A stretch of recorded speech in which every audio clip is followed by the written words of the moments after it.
A King for the Sorceress.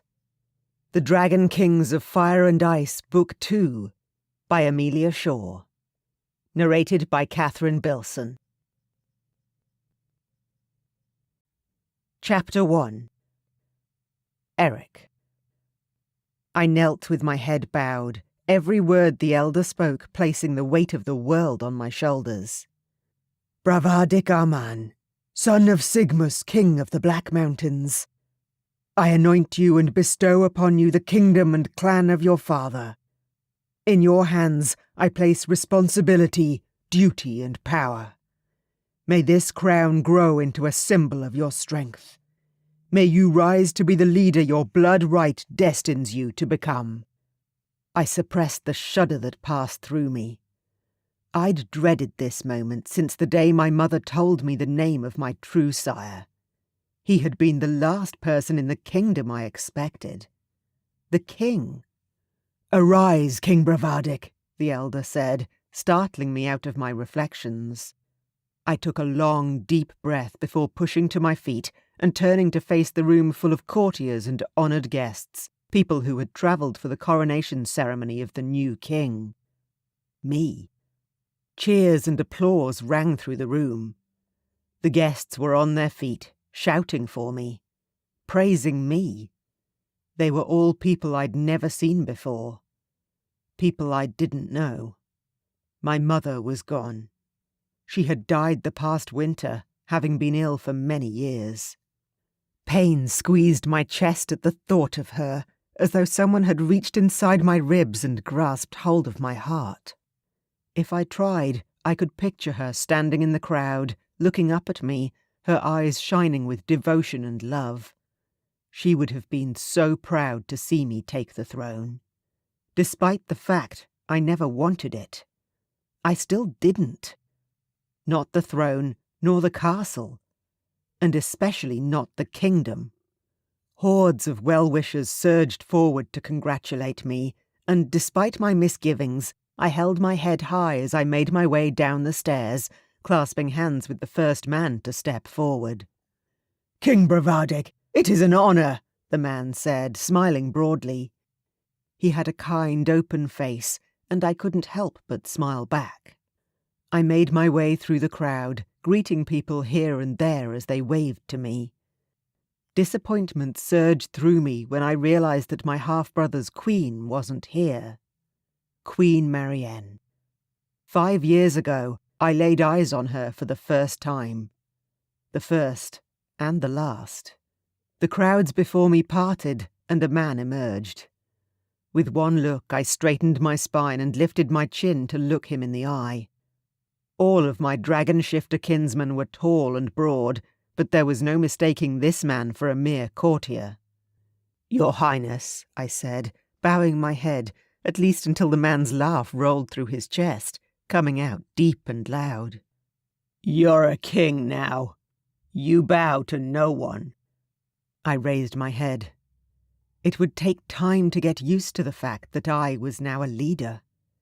He reached out, offering me his hand. I recognized the strength in his grip for the test that it was, and squeezed back, hard. "Thank you for coming to the coronation," I said. He grinned at me and pulled the woman next to him closer. Her breasts were so big and round they were practically toppling over the edge of her bodice. "I'm Stavrok, king of Bravdok." His grin widened.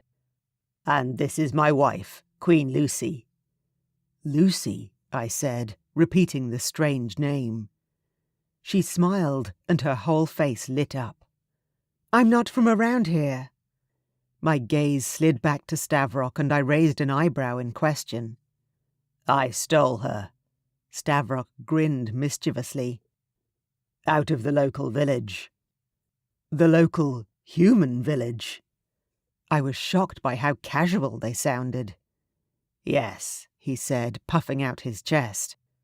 "She'd never seen a dragon before me."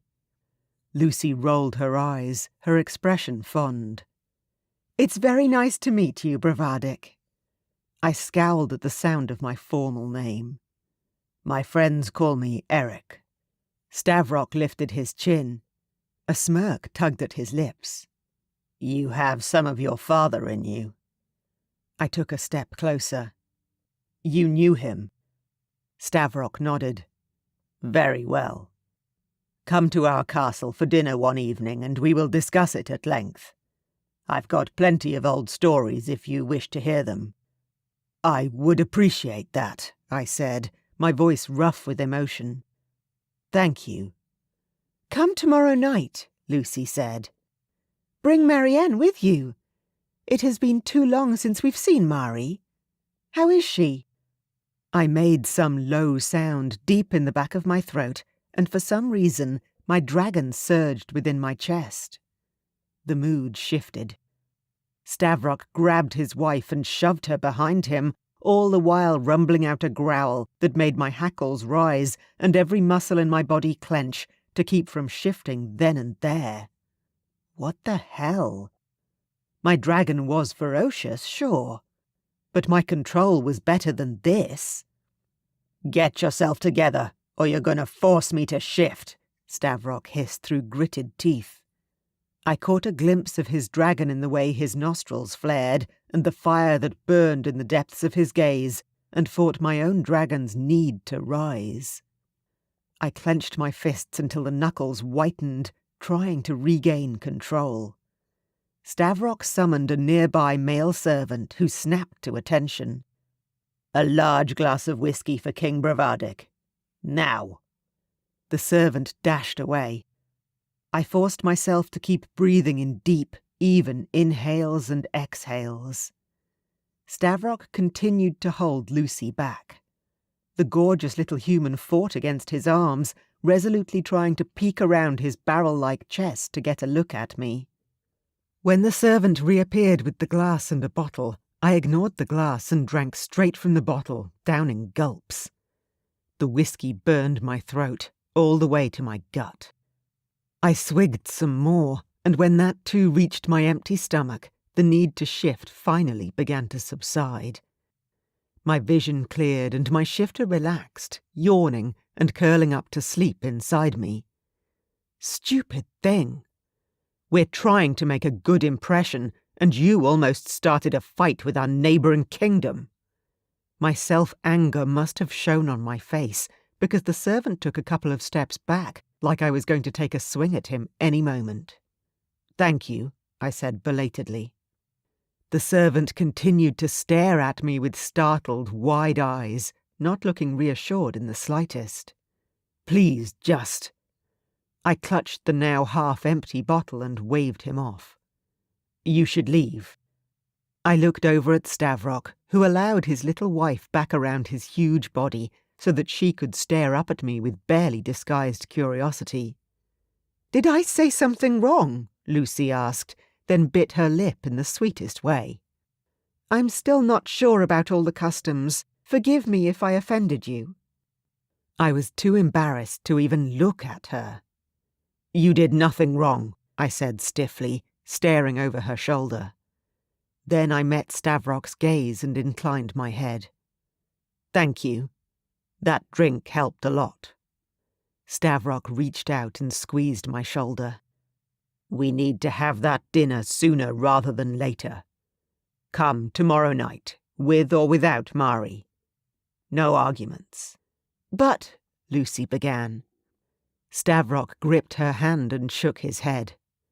"Marianne is the childless widow of the old king. She will not have a role in this kingdom unless the new king wishes it." His eyes found mine, narrowing. "If I were in his shoes, I would build a house somewhere at the edge of town and put her in it." Stavrock's gaze intensified. I nodded and hummed as though agreeing. Part of me could see his point. Marianne was part of the old court, the old ways. Her presence might divide loyalties. Yes, sending her away would be the logical thing to do. But the idea didn't sit right with me for a number of reasons, none of which, unfortunately, I could share in my present company. "Where is Mari, by the way?" Lucy asked as she glanced around, scanning the crowd as if the woman might appear at any moment. You haven't shipped her off already, have you? Mari. I liked the sound of the shortened name. Stavrock and Lucy obviously held an affection for my half-brother's widow, despite the fact that Stavrock had just urged me to ship her off. I shook my head and lifted the bottle of whiskey, taking another sip to calm the way my frame was going rigid again. No. I looked down into the bottle, swirling around the liquid inside to avoid her gaze. I wouldn't do such a thing. In that case... Lucy's glare burned into the side of my head. I could feel it. Where is she? I looked over towards Stavrock for support. I would have assumed a human woman would be more malleable. Stavrock's bark of laughter was so loud, most of the people in the throne room turned to stare at us. Lucy whacked him, and he calmed down a little, though nothing could pull the grin from his lips. No, Lucy is all fire. He looked down at her with pride. Especially since giving birth to our triplets. She is the perfect mother dragon for my heirs. Triplets? Wow. My regard for the little human went up. Beauty, brains, and breeding. Stavrock had hit the perfect trifecta. Babies, Stavrock. We've talked about this. They are not simply heirs. Lucy rolled her eyes. Our son will inherit the kingdom one day, my love. I glanced between them with amusement. So, there seemed to be some cultural adjustments necessary when it came to human-dragon relationships. Lucy huffed and puffed, apparently not having an argument for that one. Then she turned that icy stare back on me. You didn't answer my question. Where's Marianne? I released a deep sigh. I don't know, I admitted. When I arrived, the staff said she was in mourning and would not be attending my coronation. So, I turned away from them a little, pretending intense interest in a nearby marble column. I've left her alone. But I have to assume she's still in the castle somewhere. Hiding from me, it would seem. I neglected to mention that I was hiding from her as well. Nothing would have stopped me from chasing her down if I'd truly wanted to know where she was. Maybe she's in the dungeons, Lucy said under her breath, casting a sidelong look at her husband. Did she just say dungeons? Why would my half-brother's queen be in the dungeons? Stavrock shook his head. That's a long story, my friend. We'll have to tell it to you some other time. He glanced over his shoulder at the line of people waiting for me. I suppressed another sigh. We will see you tomorrow night, Eric, Stavrock said. 8 o'clock. Bring your appetite. I shook the king's hand again. This time his grip seemed friendlier. Thank you again for your help. I lifted the bottle to indicate the alcohol, giving him a sheepish smile. My head was slightly buzzing and my stomach burned with liquor. But my control was back, intact. I apologize if my behavior scared you or your lovely wife. Stavrock chortled, a growly laugh that set my dragon on edge. Eric, the only reason I didn't take your damn head off was because you obviously don't have much experience controlling your emotions. That has to change, and I'll be happy to help. I gave the king a small smile, trying to remain calm. Rumour was that Stavrock had killed my half-brother in hand-to-hand combat. He was a tough warrior. Not one to cross, that was for sure. No hard feelings, then? I asked. As the king, I needed allies. And despite his ferocity and loud, bombastic manner, I sensed that Stavrock had a good heart underneath. Stavrock grinned. As long as you stop staring at my wife's, we're all good. Oh, of course. Had I been looking there? My mind was still on Marianne, or Mari as they had called her, and whether I should insist she came out of hiding. inadvertent staring at Stavrok's wife. Chapter 2. Marianne. I watched my husband, King Magnic of the Black Mountains, die at the hand of another Dragon King in mortal combat. It was by far the most traumatic day of my life. It was also the most liberating. From the moment my magic began to show itself, my destiny had been set in stone. I'd been all of 16 at the time. I didn't know how to control my powers, and I couldn't hide them. The power that stirred within me made me a worthy prize. I was to be a royal bride. My parents had fought to make the king wait until I was 18 to claim me. For 10 long years, I'd been the queen of a clan ruled by a tyrant. In the town below us, the distant chime of bells rang out. They were still celebrating, ringing in their new king. The day of Magnic's half-brother's coronation had been a long time coming. Hope was in the air, and the entire kingdom felt it. The servants carried the rumours all the way to my tower. This king would be different. Not capricious and power-hungry like the last, and the one before that. A shiver coursed through my body at the mere thought of Bravadik. Eric. I whispered the more familiar name into the silence. Only the wind answered me. The silken curtains fluttered, billowing outwards. I collapsed onto the nearby couch, revelling in the soft velvet cushions that surrounded me. This place was my oasis. It sheltered me from the pain of the world outside.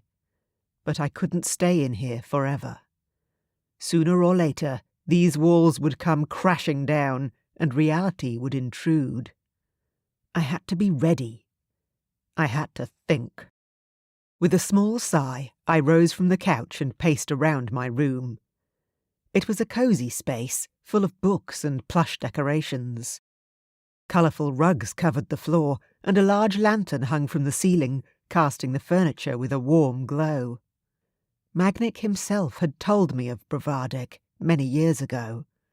His father's bastard son, and the only true challenger for the throne. He was low-born, the child of some village woman, and known in his hometown as Eric. He had been raised down in the valley, far away from court, and that was likely the only reason Magnic had not had him killed. I'd seen Bravadik only once, on a royal tour, 5 years into my marriage. The moment stood out sharply in my memory. Even now, the thought of that day filled me with a cacophony of feelings. Happiness, love, and terror. From the moment I lay eyes on Bravadik, I knew. He was my fated mate. It had been more than 5 years since that day. The day my heart broke in my chest, when I knew we would never have the chance to be together. The original joy I had felt when I saw Eric had been crushed mere seconds later. I could never know him, nor love him. I'd been forced to marry a man who had claimed me for my magical power. Magnic was a distant, cold husband. He neither desired nor loved me. I was a tool to him, just another weapon in his arsenal. The fates had cursed our union. My barren womb and untouched heart were a true testament to the emptiness of our marriage. I turned my head toward the banging on the door and called to whoever was on the other side. "I gave instructions that I don't wish to be disturbed." "Queen Marianne." My stomach dropped at the sound of the voice. I had never heard it before, and yet I knew it. Somewhere deep inside, the familiarity called to me. In my dreams, like an echo carried on the wind. I raced to the door and bolted it with trembling hands.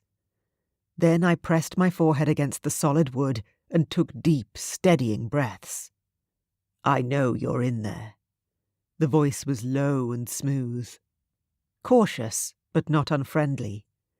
I took a deep breath and exhaled slowly. "What do you want?" I forced the words out even as my defensive magic began to swirl around me. Purple infusions of light glimmered around the dim chamber, and I struggled to retain control. It's King Bravadic.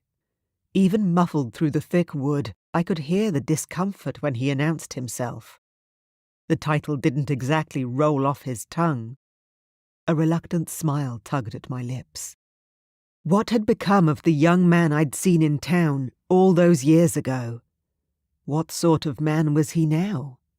How strong? How beautiful? I ached to know, but I had no right. I was the former king's barren widow, and as such, of little use to Bravadic, other than as a reminder of a past he might not want to remember. "Sire," I swallowed. "How can I be of service?" "Well," he said, "you could open the door for a start." I closed my eyes. Goddess, if he only knew how much I wanted to. I can't. I cast around for an excuse. "I'm undressed and I am unwell, Your Majesty." "I see." An awkward pause ensued. "I have come to ask if you'd join me for dinner at Stavrock and Lucy's castle tonight. They attended my coronation and invited us both." I couldn't help smiling again at his use of the King and Queen's real names. It made sense that Eric wouldn't follow political protocol, given his upbringing. He would be a breath of fresh air in noble circles, and I wished, more than anything, to be there to see him flourish. But it would break my heart all over again to be so close to my intended mate and yet be unable to touch him. I turned and pressed my back against the door. A deep ache was building inside my belly for the man who stood on the other side. "If you are unwell, however." His voice fell silent. "You must go to dinner," I forced myself to say. "Stavrock is everything a king should be. Strong and kind, a true father to his people. And Lucy is a beautiful soul. She's a worthy queen and a perfect match for him. You could not wish for better mentors, Eric." There was a heavy silence. Then I realized my mistake. My eyes squeezed shut. Damn. "Eric, how do you know my name?" I swallowed hard and wrapped my arms across my chest. "I saw you once," I said. "Years ago. Magnic pointed you out in the crowd." I cleared my throat at the silence from the other side of the door. "I confess, I kept tabs on you through the years. I hoped one day you would find the way to your rightful position here at court." He didn't answer for a long moment. "You're the one who told them where to find me." I blinked rapidly as tears formed in my eyes. I wanted to hold him so much, kiss away the frown that was surely pulling at his perfect skin. But I had no right. "I must lie down now, sire. Please go to dinner. Give them my apologies." My eyes fluttered closed. "Send my blessings to Lucy and the new babies. They will be breathtaking, I know it." This time I lost the battle, and hot tears slid down my cheeks. To have a baby of my own, it was a long-held dream. A fruitless one, of course, but that didn't stop the need from rising up on occasion. "I will, Queen Marianne." There was a drawn-out pause from the other side of the door. I pictured him there, waiting, lingering. "Thank you." I turned back and touched my palm to the wood. "I am no longer the Queen, Your Majesty. You can call me Marianne. My husband is dead, and you will soon find your own bride who will be queen and rule alongside you." I heard a soft, light scraping sound against the door, as though he too had pressed his hand against the wood. "You'll always be a queen, Marianne," he said, and I moved my hand to my mouth to contain the sob that threatened to escape. Eventually, I sensed him moving away from the door. "Good night." I held my breath as his footsteps retreated down the stone hallway. Once nothing but silence remained, I collapsed onto my bed and began to cry. My destined lover, my fated mate. He had walked away from me. and my heart broke all over again because I knew it was for the best. Eric. "What's the fastest way to Stavrock's castle?" I asked Thomas, the head of the house. I still hadn't quite worked it all out, but he seemed like someone I could trust. "The fastest, sire?" A smile lit up his face. "Technically, that would be flight." I grinned. I liked that idea. It would certainly make a statement. Though the lack of clothing on arrival might be a problem. Thomas smiled even wider, as if he knew where my thoughts had gone. He obviously had a wicked sense of humour, and I liked that about him. "Perhaps, since this is your first visit, sire, you could take the carriage." I frowned, disappointed. Flying would be more fun. Thomas snapped his fingers, and several maids arrived holding clothes in their outstretched arms. "I thought you might say that, so perhaps you would take the carriage today and take along a few changes of clothes, so that next time you wish to visit, you will have something to change into when you arrive." I slapped him on the back. "You're a genius." He checked his wristwatch. "And you will soon be late, sire. The carriage has been prepared. It is waiting for you at the castle gates. So please, my king, enjoy your evening, and we will see you later tonight. Or tomorrow, if you so choose." I flicked up my eyebrows. "Tomorrow?" "Yes. King Stavrock may invite you to stay. If he does, please take the opportunity to view his kingdom in the daylight. There are many changes he has implemented that, if I'm allowed to be frank—" "Always," I told him. "That perhaps your highness would look at implementing here. In our clan. For our people." Thomas tilted his head, looking at me thoughtfully. "There is a lot of good you can do, sire." I nodded. I was under no illusions about being able to rule the kingdom without support from others. This role was new to me, and I welcomed his guidance. "I will certainly take that advice. Thank you, Thomas." He smiled and indicated the stairs behind me. "You must go. The maids will follow you and pack your clothes for you." I glanced over at the little blonde woman, who was eyeing me as though she would like to do more than lay out my clothes for me. Perhaps she would accompany me for the drive. "How long is this carriage ride, Thomas?" Thomas frowned, catching my drift. His eyes flickered over to the maidservant, and he dismissed her with a wave of his hand. "Not long enough, sire." I heaved a sigh and headed toward the stairs. "All right. See you when I see you." I walked out to the carriage and climbed in, alone, and we set off. My gut ached, my balls throbbed, and my veins pumped with a fire that was only associated with the need to shift or fuck. I needed a woman. It hadn't mattered that a door stood between us. Even speaking to Marianne had left me hard and wanting. I needed some relief from the pain. I wasn't sure what it was about that woman. The sound of her voice, so sweet, made my head spin. Even hearing her name spoken, as Lucy had done at the coronation, seemed to set me off. But she was my half-brother's widow, and a sorceress to boot. She was off limits. Yet she stirred my dragon like no other, and I wasn't sure why. If I ever got my hands on her, I was afraid I may never let her go. Not that she would want me, I reminded myself, as I always did whenever my thoughts wandered to Marianne. She'd been wed to my older brother, the king. Surely, compared to him, I was a low-rate, pathetic bastard. Queen Marianne would never look on me with anything but pity. Chapter 3. Arriving at Stavrock's kingdom was like driving through another dimension.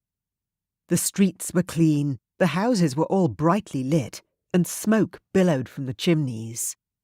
His people were obviously wealthy, and it made my stomach churn to think of how my mother and I had lived for so long. The struggle of our friends and neighbours. The taxes on the people. My people now. When the carriage rolled to a stop outside the actual castle, I got out and stared up at the incredible monument in front of me. Wow.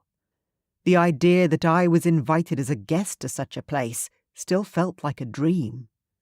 "This way, sire." A servant took my clothes and walked ahead, up the stairs before me. I followed him, looking around and absorbing the atmosphere of the place. And once we stepped inside and the warm air hit my face, I sighed. This was heaven. There were expensive tapestries on the walls, lush carpets beneath my feet, and from the sound of the general chatter and laughter in the castle, happy people around me. The servant turned toward me. "I believe the main throne room is ahead, sire. I will take these clothes to King Stavrock's staff." The servant headed off, and I stared ahead at the well-lit doorway. "Eric, is that you?" Stavrock called from the end of the hallway. I inhaled deeply and squared my shoulders. Time to be a king. I strode forward, entering the room and realizing it was a large sitting room. A huge fireplace was stoked with wood and welcoming flame, and in front, a set of large leather chairs seemed to beckon. Stavrock stood by with a bottle of alcohol. I grinned at the huge man and walked forward to greet him. I clasped Stavrock's hand, giving it a firm shake, and smiled in greeting at his wife, who stood nearby. "Thank you so much for having me." "We're excited to have you here," Lucy said. She had a baby on each broad hip, and she juggled them with seeming ease. "But where's Marianne?" I reached out a hand to the baby boy, who grabbed my finger and smiled a toothless, gummy grin at me. "She was unwell," I said shortly. "She sent her apologies and told me to come along and learn all I could from you two." Stavrock chuckled. "Well, she knows best. Come, follow me." Lucy hoisted the babies on her hips. "I need to put these two back in their cribs. I'll meet you both in the dining room." She headed off toward the broad staircase at the centre of the hall. I watched her large swinging hips as she left, then realized I was staring and pulled my gaze back to the king before me. "I apologize. Your family is everything I could ever want." I couldn't express the thought without sounding odd, but it hung in the air between us. Stavrock acknowledged my unspoken compliment with a broad, knowing smile. He led me into a huge dining room and poured us both a whiskey. The amber liquid sloshed in the glasses as he picked them up. "I agree," he said. "I'm a lucky man." We clinked glasses. "To a successful alliance between our two great houses," he said. I nodded. "Hear, hear." I took a sip and enjoyed the burn that rolled down my throat. "So, from what I gather, you and my half-brother were not on friendly terms." Stavrock let out a booming laugh. "Because I killed him, you mean?" So, it's true. I absorbed the information, careful not to let the shock show on my face. Stavrock had been nothing but friendly to me, but I couldn't let myself forget that this man was powerful as hell. This man had killed the previous ruler of my kingdom. I simply nodded. Stavrock's smile softened, and he led me over to the dining table. It was huge and elaborately laid out with crystal glasses, white linen and sparkling silverware. Seeming to pick up on my uncertainty, he indicated the chair to the left of him. I sat and nodded in gratitude. He took his place at the head of the table, confident and stately. A true king. There was a place setting to my left. A wave of sadness passed over me that Marianne would not be here to sit in what I saw as her rightful spot.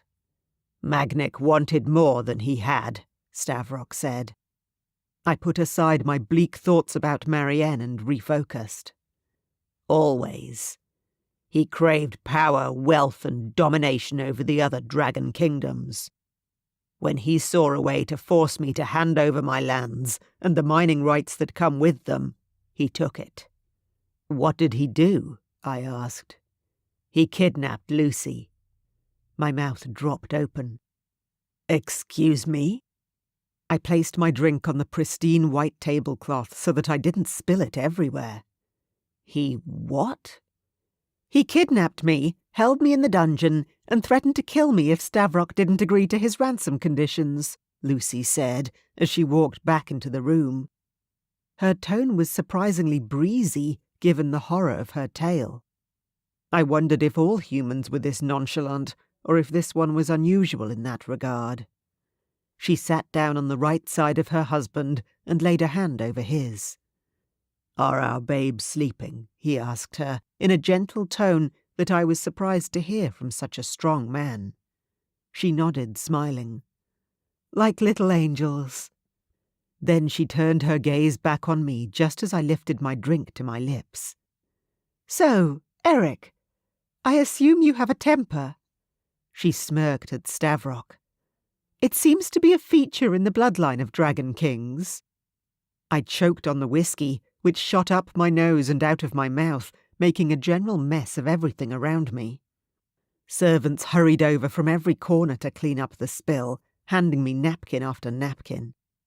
"I am sorry," I said, annoyed at myself and embarrassed more than anything. Could I make it any more obvious that I wasn't raised to be anything other than a street urchin? Stavrock grinned. "My wife has a wicked tongue. I should be the one apologizing to you." Lucy glared at him. "I was just asking a question." Question. What had she asked again? Oh, that was right. I bowed my head for a moment, gathering my thoughts. "Well, yes," I answered eventually. "I struggled with my temper a lot when I was younger, especially through my growth years when I was first shifting. I set the town alight one too many times." I winced. The people named me Rage, but my mother called me Eric. "And you prefer it over your longer name?" Lucy asked. I inhaled sharply, not sure if I should admit to such a thing. But I didn't wish to answer to Bravadic for the rest of my life, so I spoke honestly. "Yes." Bravadic, my royal name, still threw me off balance every time I heard it. My father had told my mother what to call me when I was born, and it had always stuck in my craw that she had allowed him to have such a say over my life as to actually name me. I never even met the man. He hadn't sent me so much as a letter. My hosts didn't ask why I preferred the name Eric, however, and the conversation soon turned toward the running of the kingdom. Stavrock was aware that I didn't know the first thing about statecraft, but he didn't seem to hold it against me. "My father considered the happiness of the people to be the most important part of running a kingdom," Stavrock said. "If the townsfolk are warm and well-fed, then the whole land will prosper. That advice hasn't failed me yet." I cast my mind back to the hardships I had faced, growing up in a humble village, far away from any finery. The long, dark winters. The famine. The cold nights where my mother had no kindling to keep us warm. Everything you told me about King Magnic. I stared down at my plate. I knew I had to choose my words carefully. Kings did not barrel through conversations like these. I had to be smart. "And everything I experienced in the past as one of his subjects. He is not a ruler I wish to emulate." Lucy snorted. "But I don't know the kingdom. Not as I should. Not as a king would. I wavered. There has to be a better way of doing things. I vowed to do right by my people when they placed the crown on my head. I want to honor that vow." Stavrock studied me, as if sizing me up.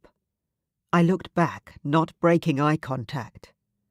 The huge open fireplace behind us flickered, casting golden light over the table and filling me with a sense of peace I hadn't felt in years. Lucy opened her mouth as if she was going to say something. But before she could, however, the fireplace roared, flaring with light and heat. Flames shot upward and sparked out of the grate. The room filled with the sound of cutlery clattering against plates as Stavrock, Lucy and I looked around with astonishment. "What?" Stavrock began. At the other end of the room, the double doors opened with a boom. A female figure stood in the doorway, flanked by 2 servants. "Your Majesty, Dowager Queen Marianne of the Black Mountains." I froze in my seat. Stavrock and Lucy stood up from the table. "Marianne!" Lucy swept toward the visitor, pleasure visible on her face. "Eric said you were ill. I'm so glad you made it." Stavrock murmured something to me, but I couldn't understand his words. My head was buzzing. Panic and adrenaline flooded through me, and my heart thundered in my chest. Marianne stood in the doorway for what felt like an eternity. I watched, transfixed, as she began to move toward us. Everything else in the room grew dimmer as she approached, as though she was giving off her own source of light. Her long dress shimmered and rippled, hugging her gorgeous frame, and her dark hair flowed loosely across her shoulders. I had never seen anyone more beautiful. Her eyes captivated me the most. They were a deep indigo, so dark they could have been black. When they caught the light, they glowed with magic and mystery. My heart clenched at the sight of those eyes. Something inside me snapped. The barrier that held back my dragon broke, and it thundered to life. My dragon roared, more powerful than ever before, and in that moment I knew I'd lost all vestiges of control. I didn't have time to shout a warning. My vision blurred, and the roaring inside my mind grew louder and louder as I slid off my chair, dropped to my knees, and succumbed to the inevitable. The dragon would not be silenced. It had seen Marianne, and in that split second, I was no longer the one calling the shots. It had been years since I had shifted like this. Wild, spontaneous, and 100% animal instinct. I couldn't do anything but cling on for the ride. Already my claws were lengthening, my ribcage expanding. My blurred vision sharpened as the dragon took over, and I let out a roar as my wings unfurled from my back. I beat them through the air, causing the fireplace to flicker and cutlery and glassware to fall to the floor with a clatter and crash. I twisted around, trying to get my bearings. My human mind screamed out, but it was locked deep within the scaly hide of the dragon. The dragon was on a mission. It had zeroed in on Marianne. She stood, pale and unmoving, staring up at me with those beautiful eyes. She was everything I wanted. Everything I needed. Stavrock inched into my peripheral vision. He had circled around me in a wide arc, careful not to place himself between me and Marianne. Lucy was nowhere to be seen. He shouted something. With a heroic amount of effort, I wrenched my gaze off the woman in front of me and onto Stavrock. My claws dragged along the floor as I moved toward him, and I growled, but he didn't back down. He was still yelling. What was he yelling? "The windows! Get them open now!" I knew, the part of me that was still a man anyway, that I didn't want to hurt anyone. But the dragon in me would rip this place apart if anyone tried to stop me from taking Marianne. The woman herself, in contrast to the chaos around her, stayed remarkably composed. She gazed up at me like she was waiting for something. I extended my wings out to their full capacity, and the rush of air swept her hair back from her face. It fluttered and resettled around her shoulders, and I caught the hint of a smile at the corners of her mouth. Why was she not afraid of my dragon? The wind picked up, cold and strong, and my head snapped up. The dragon was more alert than me, and I scanned the room, noting that the row of wide, floor-to-ceiling windows had been thrown open. The curtains billowed out like the sails of a ship, and the starlit sky glittered beyond. While I focused on Marianne, Stavrock had shifted too. His dragon form loomed in the shadows, just as powerful and imposing as the man himself. A tiny figure pressed up close against his dark, scaly side. Lucy. Stavrock roared. A tongue of flame shot out through his open jaw. I roared back, then stepped closer to Marianne. I crouched low, inviting her to climb onto my back. She came willingly, sliding over my shoulder and settling between my wings. I shuddered in delight as her tiny hands scrambled for purchase against my scales. I spared a final glance at Stavrock. Our eyes met, and an understanding passed between us. Then I leapt to the closest open window and launched with Marianne up and into the night. Chapter 4. Marianne. The harsh winter winds rushed around me, tearing at my hair and gown. If I were fully human, I would have been half frozen by now. But I wasn't just a woman. My magic shimmered and pulsed through the air, sending trails of heat through my core. Eric's huge shoulders shifted beneath me, and I moaned at the wonderful sensation of touching him. Could he feel my warmth spreading through his back as he flew? My legs clenched tight around him, and his wings beat the air with renewed force. Power simmered in my veins. In that moment, I could have moved mountains if I had to. I needed Eric, and I was hopeful that nothing would stand in our way tonight. I was so caught up in my musings, I barely registered when his feet hit the stony parapet of the high north tower.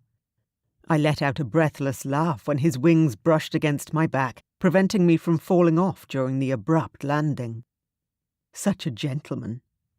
He released me, and I slid off his back, moving away so he had space to shift back to human when he was ready. He staggered back from me. The air was already shimmering, and before my eyes the dragon dissolved away, leaving the man, naked and panting, in its place. This moment, here and now, felt like our first true meeting. There wasn't anything between us any longer. No husband, no ceremony, no court protocol to follow. We were completely alone. Eric was tall and lean, with shaggy hair that fell to his sharp jawline. His stature was powerful. Anyone could see at a glance that he was a true dragon king. He was trembling. His eyes were shadowed, and his face turned away. He wouldn't look at me.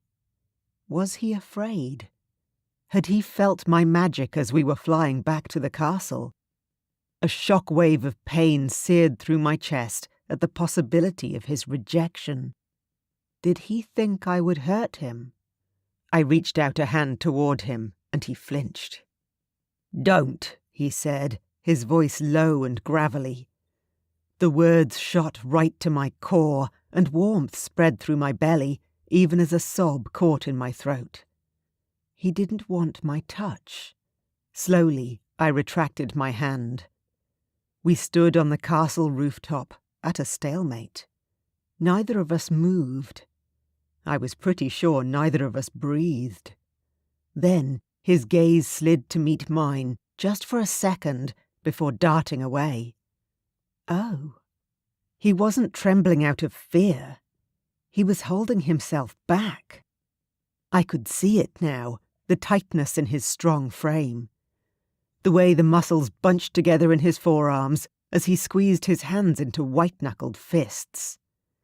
It had been 5 long years since anyone had touched me. The day I'd seen Eric, everything changed. From the moment I realized he was my fated mate, I knew I could never give myself to the king again. Magnic declared me barren when I said, "No more." I hadn't been able to give Magnic heirs, but I could give him the power he sought. He valued the latter far more than anything else. He agreed to the physical separation happily enough. Our marriage bed had been cold ever since. With Magnic there had been no intimacy, and for years I had convinced myself I didn't need such things in my life. But I was wrong. So wrong. And standing here in front of Eric, the longing for him drowned me, flooding my senses until I couldn't think about anything else. I needed him. Slowly, so as not to startle him, I crept forward. My steps were feather-light against the flagstones. I could move soundlessly when I wanted to, and I kept my stance loose and relaxed. I wasn't afraid. He wouldn't hurt me. We were so close now that I could feel the body heat coming off him in waves. It warmed the air around us and intensified my own desire. Gently I reached out and cupped his forearm, encouraging it toward my body. His trembling increased. I placed his large, hot hand against my skin, over the neck of my low-cut gown. My chest heaved beneath his touch, and ripples of warmth spread through me, undercutting the coldness of the night. The ripples became waves, lapping into every corner of my mind and body. Like a prism, the world exploded with light and colour. The images came to me in flashes. A silk canopy, a cheering crowd, flower petals thrown into a blue sky. Vows, an altar. Laughter, wine glasses sparkling in the sunlight. My hands trailing over his bare chest. His arms encircling me, protecting me. A kingdom, our kingdom, bright and thriving. Life renewing, fruit trees blossoming. Our children running alongside us as we walked together, unhurried. Free, happy, fulfilled. The visions vanished as quickly as they had come, slipping away into the darkness. All that remained was Eric. Chapter 5. Eric. I don't know how long I lay there in the darkness, holding Marianne in my arms. Even though I was exhausted, every muscle in my body wrung out and sated, my mind buzzed. In sleep, Marianne burrowed into my chest, and my heart melted. I brushed her long, dark hair off her bare shoulder and smiled to myself as I tucked her closer against me. I couldn't make sense of what had just happened. My shifter was a powerful one, my royal bloodline made sure of that. I had always been stronger than the other men in my village, and my dragon could fly great distances without tiring. Sure, I had a reputation for losing my temper. But uncontrollable shifting, and then claiming my half-brother's wife, that was on a different level. In truth, the lack of control scared me. There seemed to be one common denominator. One factor that set my dragon off like no other. And I was currently sharing a bed with her. As it was, I couldn't bring myself to worry too much. The evening had taken an unexpected turn, but not an unwelcome one. I should probably send Stavrock and Lucy a thank-you gift basket. I almost laughed aloud at the thought, but managed to keep in the sound, fearful I would wake my lover.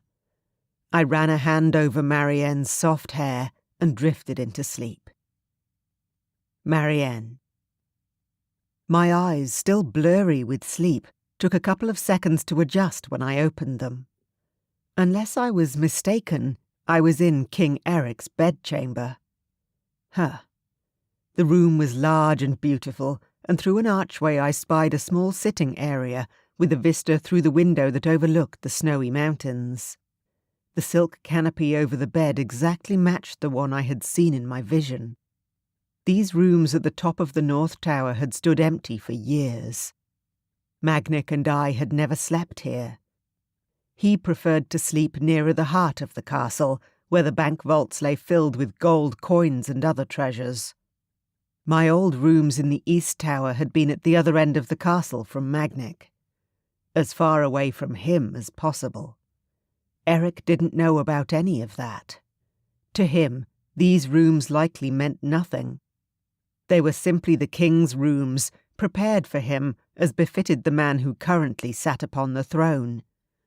The servants had removed dust sheets, polished the candelabra, and swept back the curtains to reveal the rolling hills of the valley below us. Glowing coals slumbered in the grate, and the bearskin rug spread out before the fire looked soft and inviting. On a whim, I slipped out from between the sheets and padded over to sink my bare feet into the rug. I had always thought of this castle as gloomy and oppressive, but with Eric by my side, I was starting to appreciate its beauty. A grumble came from the bed. Eric had flung out an arm into the empty space. His face was buried in the pillow, but I could already picture his furrowed, displeased brow. He was no good at hiding his emotions, even in sleep. With a smile, I crept back to bed. He enveloped me with his long limbs, and I sighed with contentment and relaxed against him, readily submitting to the cuddling. The king's bed in the royal suite. I never thought I'd actually end up here. It was ironic, given I had been Magnic's wife, but somehow I felt more like a queen right now than ever before. I fell asleep again wrapped in Eric's arms, with a smile lifting my lips. When I woke, warm, golden sunlight poured into the bedchamber. I was no longer within the tangle of his limbs. I lay curled up on my own side of the bed. I could feel the indentation of his weight behind me, but we must have separated at some point. I suppressed my disappointment and rolled over to face him. He was already awake. His gaze slid away from mine, his expression guilty, like I'd caught him out on something. Had he been watching me sleep? My lips quirked into a smile. After a minute, he grinned back. There was a hint of hesitation, but his expression was warm and genuine all the same. Marianne. His eyes roved over my face, dipping lower before snapping up again. I suppressed a giggle. He had seen much more than my bare shoulders, after all. Last night, I must apologize. I tilted my head, confused. I wanted nothing more than to curl into him once more, run my hands over his chest, and press my mouth against his. But I resisted. I wasn't aware there was anything to apologize for, I said, keeping my tone gentle. Unless.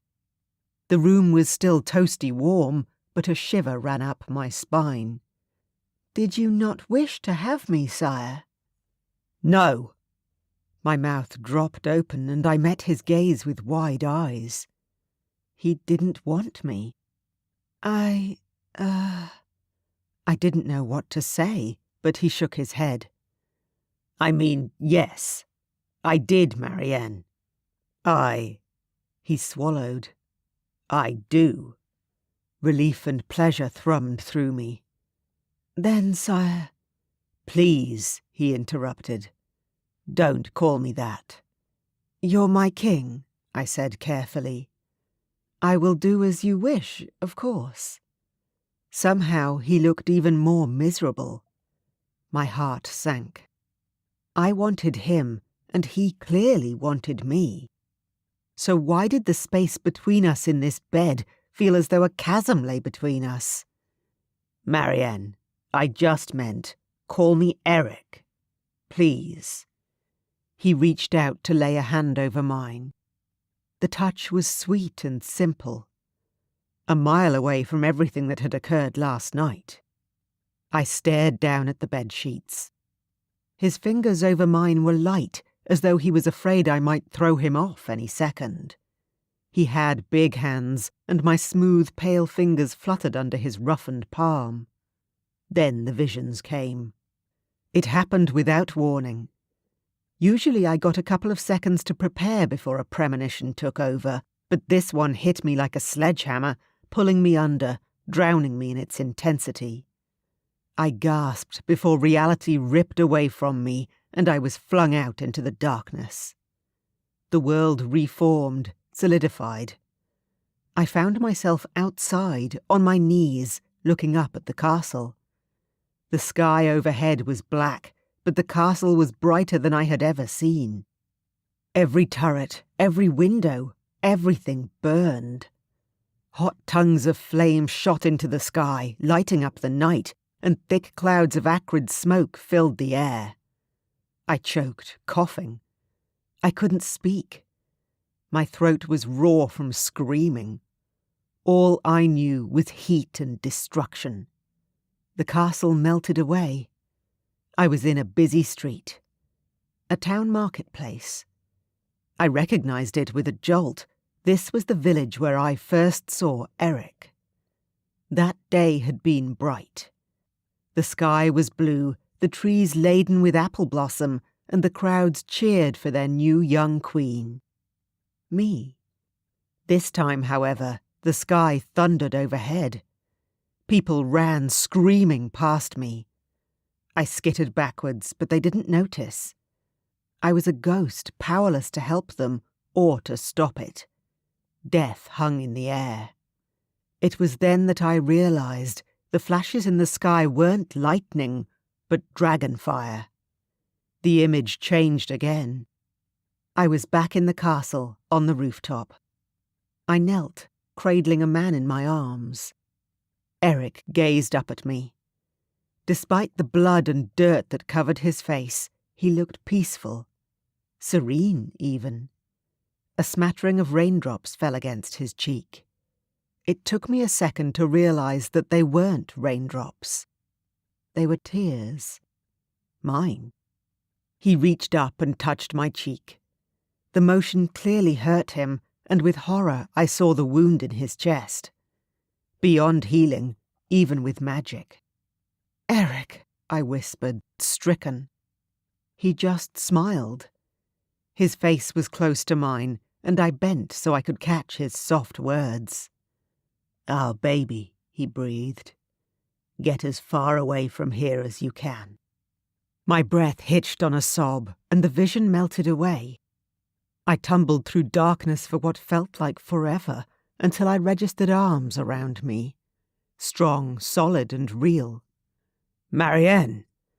Eric, whole, uninjured, and frowning deeply, cradled my face, wiping away the tears that tracked down my cheeks with his thumbs. "Marianne, what is it? What's wrong?" I gasped, trying to get a hold of myself. I ran my hands up and down his arms, feeling his warm skin beneath my palms to reassure myself he was there. That he was alive. All the distance between us was gone. We were tangled together again in the bedsheets like one body, one being. I pressed my forehead against his, allowing myself a couple of heartbeats to recover from the vision. I breathed Eric in, feeling him against me, warm and solid. He was safe, unharmed. He held me against him. It felt so good. I couldn't afford to become distracted. Something bad was coming this way, and I needed time to gather my thoughts and work out what the visions had meant. Reluctantly, I slid off the bed in search of some clothes. The ones I'd worn last night weren't in a state to be worn again. There wasn't anything in the walk-in wardrobe except large robes, so I slid one around my shoulders and tied the strap around the middle. It was awkward. When I reappeared in the main room, Eric lay exactly where I had left him in the middle of the bed. He looked like a lost puppy. I walked toward the door. "Wait." I froze, one hand on the door handle. When I turned, his gaze was steady. I looked away, cheeks burning with the knowledge that he had just witnessed me in such a state. "Tell me." Even from his position on the bed, he still commanded my attention. "Are you okay, Marianne?" I managed to nod. In the face of everything I'd just seen, his concern warmed me straight to the core. "Yes." I bit my lip. I wanted to explain myself, but I needed to make sense of it all first. See you later. I stepped out of the room before he could reply. Chapter 6. Eric. I'd been called into a meeting with the elders, and I was so out of my depth I could barely breathe. Important matters were being discussed. Matters of state, matters that I had to attend to now as the king.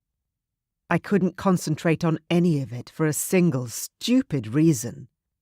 I felt underdressed in my own damned council meeting. I eyed the thick gold chain that hung around the neck of Elder Kilgrave. It glinted as he turned, winking at me as if to say, "Look at all this finery. Where's yours, boy?" That chain could have fed my mother and me for a year. Longer, probably. The elder caught my eye, raising his brow, and I flushed, glaring down at the table. It wasn't that I wanted a similar decoration for myself. I couldn't imagine anything worse than parading around in such a wasteful thing, in fact. But maybe that was because I was too roughshod, too unsophisticated. A mere boy, playing at being a king. "Sire?" My head snapped up at the address. The other advisor, Elder Slater, pressed his lips into a thin, disapproving line as he stared at me. He wasn't much friendlier than his counterpart. Every time I had to ask for clarification on a point of business, he gave an impatient tut, like I hadn't been paying attention, or was too stupid to understand matters of grave importance. I wanted to call an end to the whole meeting and fly out to find a grassy field where I could spend the time roaming around and exploring the countryside like I used to do. Maybe I could take Marianne with me. The image of her laid out naked in a field somewhere filled my mind, and I grinned to myself. Maybe we could go for round 2. I coughed loudly, forcing myself back into the present. "Sorry, what was the question?" "We need to decide how to allocate our spending for the next quarter, sire. The old king raised taxes on the townsfolk last year, and now we have—" The elder paused, a smirk sliding over his face. "We have something of a surplus, it seems." "That's excellent news." I spread out my hands. I've been doing some thinking on that subject myself. "Is that so?" Elder Slater interjected. He added, "Your Majesty," when I turned toward him and speared him with a look. Somehow the way he said it made the phrase sound like a question rather than the statement of fact it was. "Yes." I straightened up. I refused to be cowed by either of these men. I was now their king, whether they or I liked it or not. I knew my own instincts well enough, and they'd rarely let me down before. What I was about to say felt right.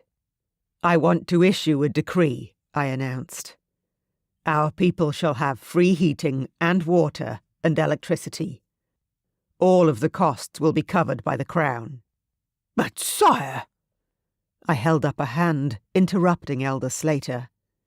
"You won't change my mind.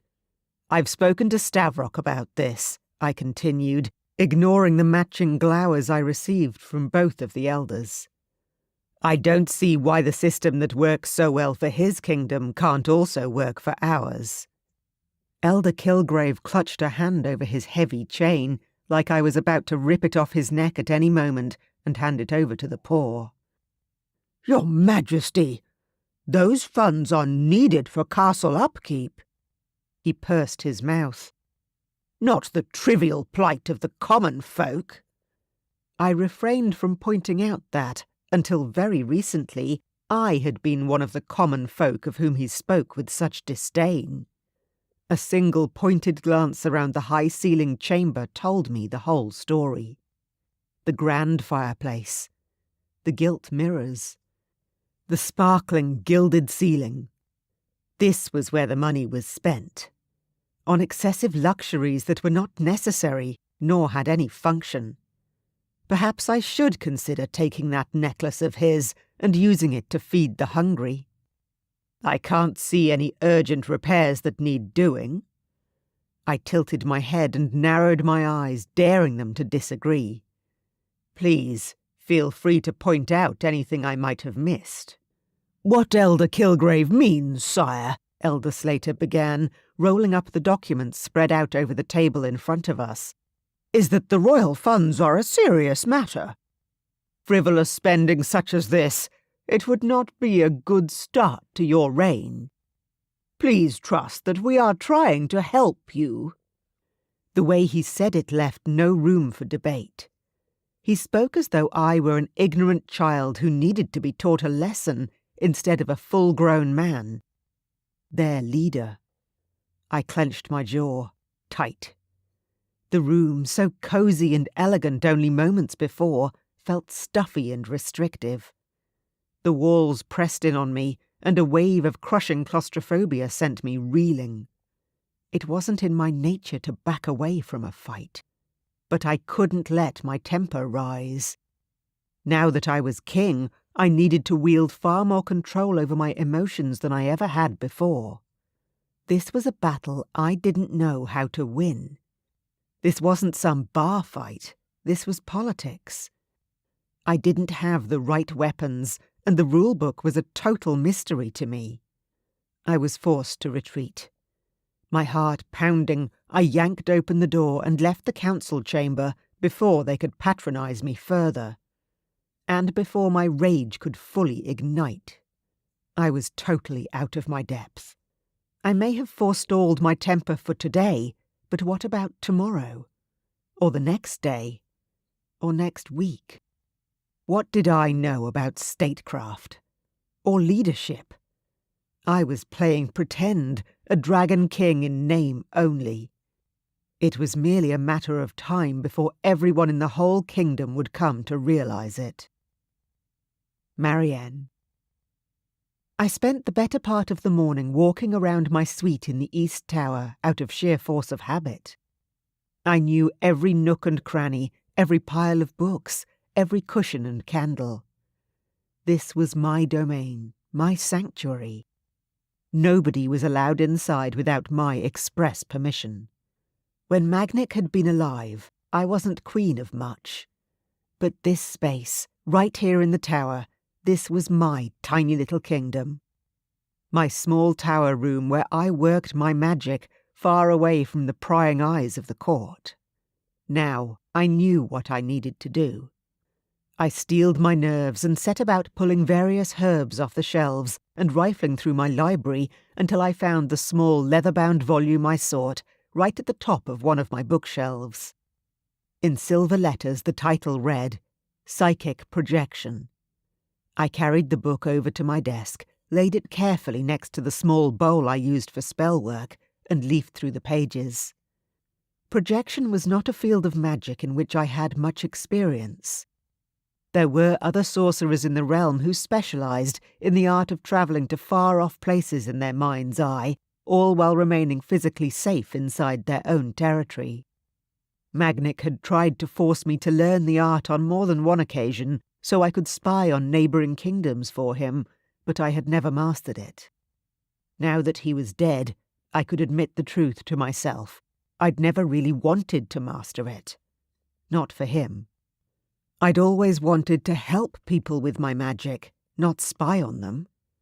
However, this was different. This time, it felt like I had no choice. I had to know. I needed to find the source of the horrifying images that flashed to the forefront of my mind every time I closed my eyes. The visions had splintered my happiness into tiny shards. I couldn't wait any longer. There was too much at stake to sit passively and wait for my kingdom to fall into ruin. I murmured an incantation, and a small ball of blue flame hovered over the palm of my hand. Slowly I lowered it into the bowl and set fire to the bundle of herbs. A thick blue smoke rose from the bowl. I forced myself to lean in closer, breathing in the bitter fumes and trying not to cough. This was the tricky part. I had to clear my mind totally and focus. It was normally a challenge to shut my brain down and induce the visions, but this time they were all I could think about. My vision began to swirl. The world dissolved, melting away into blackness. I concentrated on what I had seen before. The castle burning. People screaming. I flinched, but forced myself to look deeper, beyond the pain and suffering. I need to find the source. In a flash, the world turned white.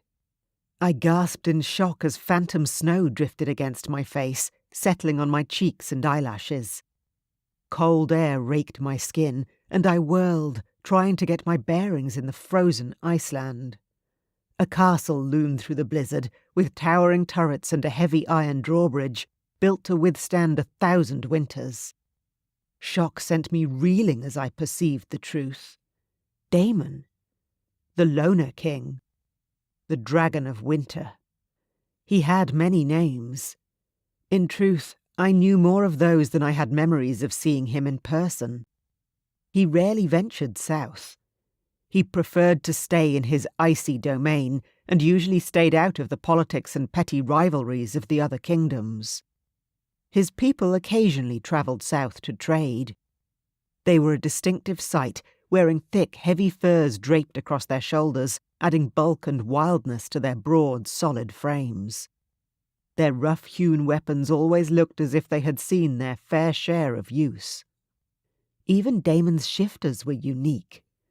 The northern dragons were pale shades of grey and white. They blended perfectly with their landscape, flying unseen through ice storms and nesting on snowy mountain tops. The fire they breathed was different, not orange, but a luminous, icy blue. As I stared up at those spiky, foreboding towers, a chill of dread settled in the pit of my stomach. In that moment, I knew I didn't need to look any further. The threat would come from the north. Chapter 7. Eric. I managed to release my anger about my doomed meeting with the elders by pacing up and down the corridor outside the council room, practically wearing a hole in the stones underfoot. After that, I wandered aimlessly through the castle hallways. Soon enough, I ended up totally disorientated. It began to dawn on me all over again. I didn't know this place. I hadn't yet had a chance to become familiar with the layout. I had no bolt holes, no secret corners, nowhere I could go to lick my wounds. This was my domain, my literal castle, and I was lost. All the servants I passed along the way inclined their heads with deference, but from the sideways looks on their faces, it was clear they saw me for what I was. A total stranger. Worthy of respect, sure. I was their king now. But they didn't know me, and I didn't know them. Perhaps they hated me. How could I live up to the legacy of my half-brother, even if he had been disliked for actions such as kidnapping Stavrok's mate? At least he'd been a true-born king. I was, at best, an interloper. Eventually I found my way back to a section of the castle I recognized. In the end, I returned to my office in the council chambers, out of a lack of a better idea on where to go. The space was empty. The elders presumably gave up the meeting as a lost cause. It was just as well. A headache was building behind my eyes, and I wanted nothing more than a stiff drink and a fuck, in whichever order they came to me. That was where Marianne found me half an hour later, with my head resting on my arms as I sat at my desk, surrounded by dozens of law codes, balance sheets, and tax bills.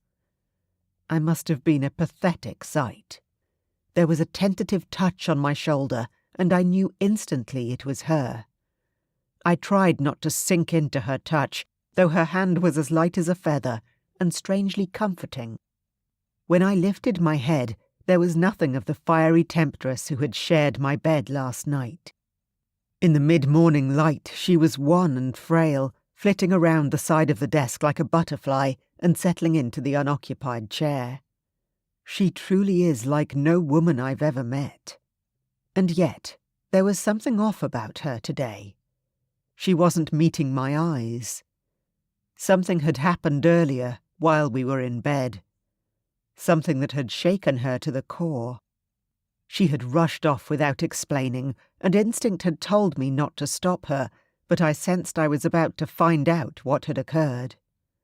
To what do I owe the pleasure? I kept my voice light, trying not to show any hint of the anxiety that stirred within me. She lay her hands palm side down on the desktop and finally met my gaze. I owe you an apology, she said. My chin snapped up. Something churned in the pit of my stomach.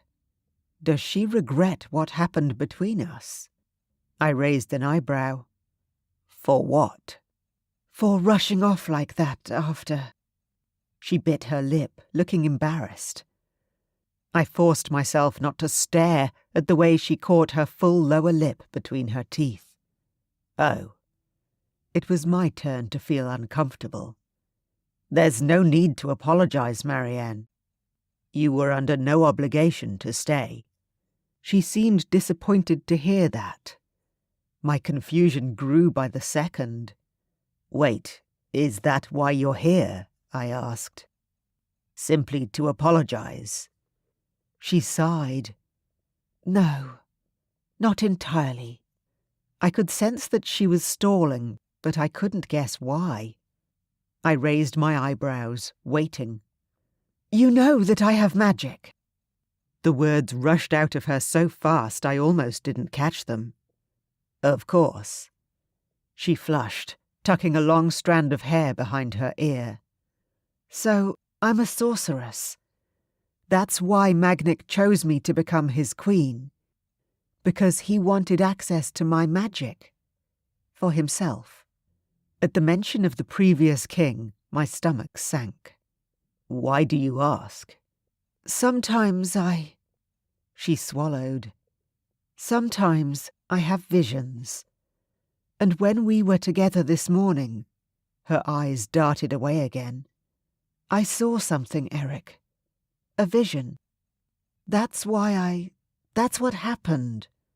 I had a vision, and I ran. I exhaled, relief washing over me. She hadn't run because she regretted our coupling. I thought back to the moment she'd left. In truth, she'd looked scared and vulnerable. Like she was 1,000 miles away, not safe with me in our bed. Does it hurt? I asked. Marianne seemed thrown by the question. What? When you have your visions. A strange look crossed her face. No one's ever asked me that before. I suppose I'm used to them. I've always had visions, ever since I can remember. That doesn't answer my question. My voice was gentle, but I couldn't hide my curiosity. It's not a physical pain, she said. But it's like the world around me disappears. Sometimes I can't trust that what I'm seeing is really real. On impulse, I reached out across the desk and clasped her hand. There, I said simply. That's real. Her face softened, and her thumb stroked across the back of my hand. It is indeed. She contemplated our joined hands for a moment, then raised her beautiful eyes to mine. But, Eric, I must tell you what I saw. Her expression was grave. She grew even paler than when she'd first entered the room.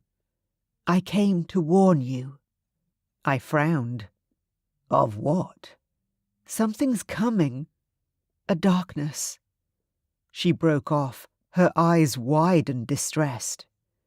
King Damon is planning to attack. I saw the castle burn.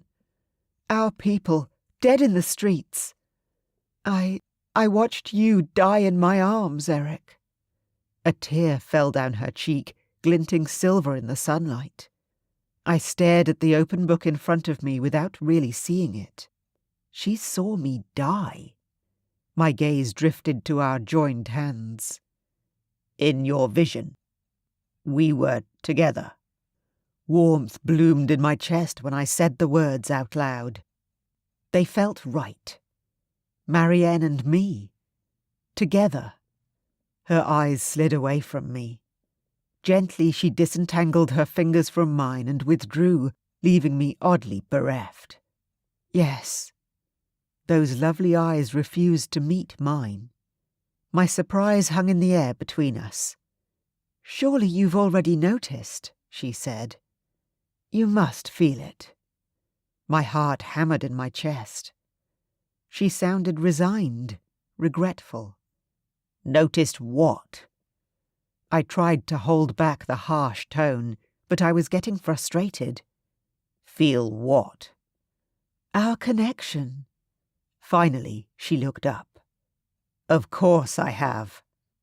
My heart rate increased when I stared as if hypnotized into her eyes.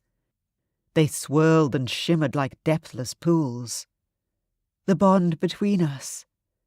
The moment we laid eyes on one another, everything changed. She bit her lip and I suppressed a sigh of longing. Your dragon knows me, doesn't it? Why do you think it stirs every time you see me? Every time you hear my name? We were meant for each other, Eric. We are soulmates. Soulmates. Fated to be together. It was like a final puzzle piece falling into place. That was why she had hidden from me when I first came to the castle. All these years she must have known. And I hadn't had a clue. Something had drawn us toward each other, binding us together. Like a thread running through our lives, winding us closer and closer.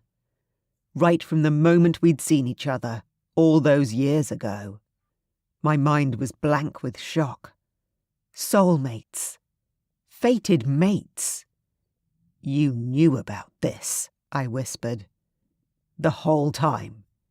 Why didn't you say anything earlier? She looked utterly miserable. My chest tightened as realization struck. She doesn't want this. Us. Why would she? Marianne was powerful, beautiful, and strong in her own right.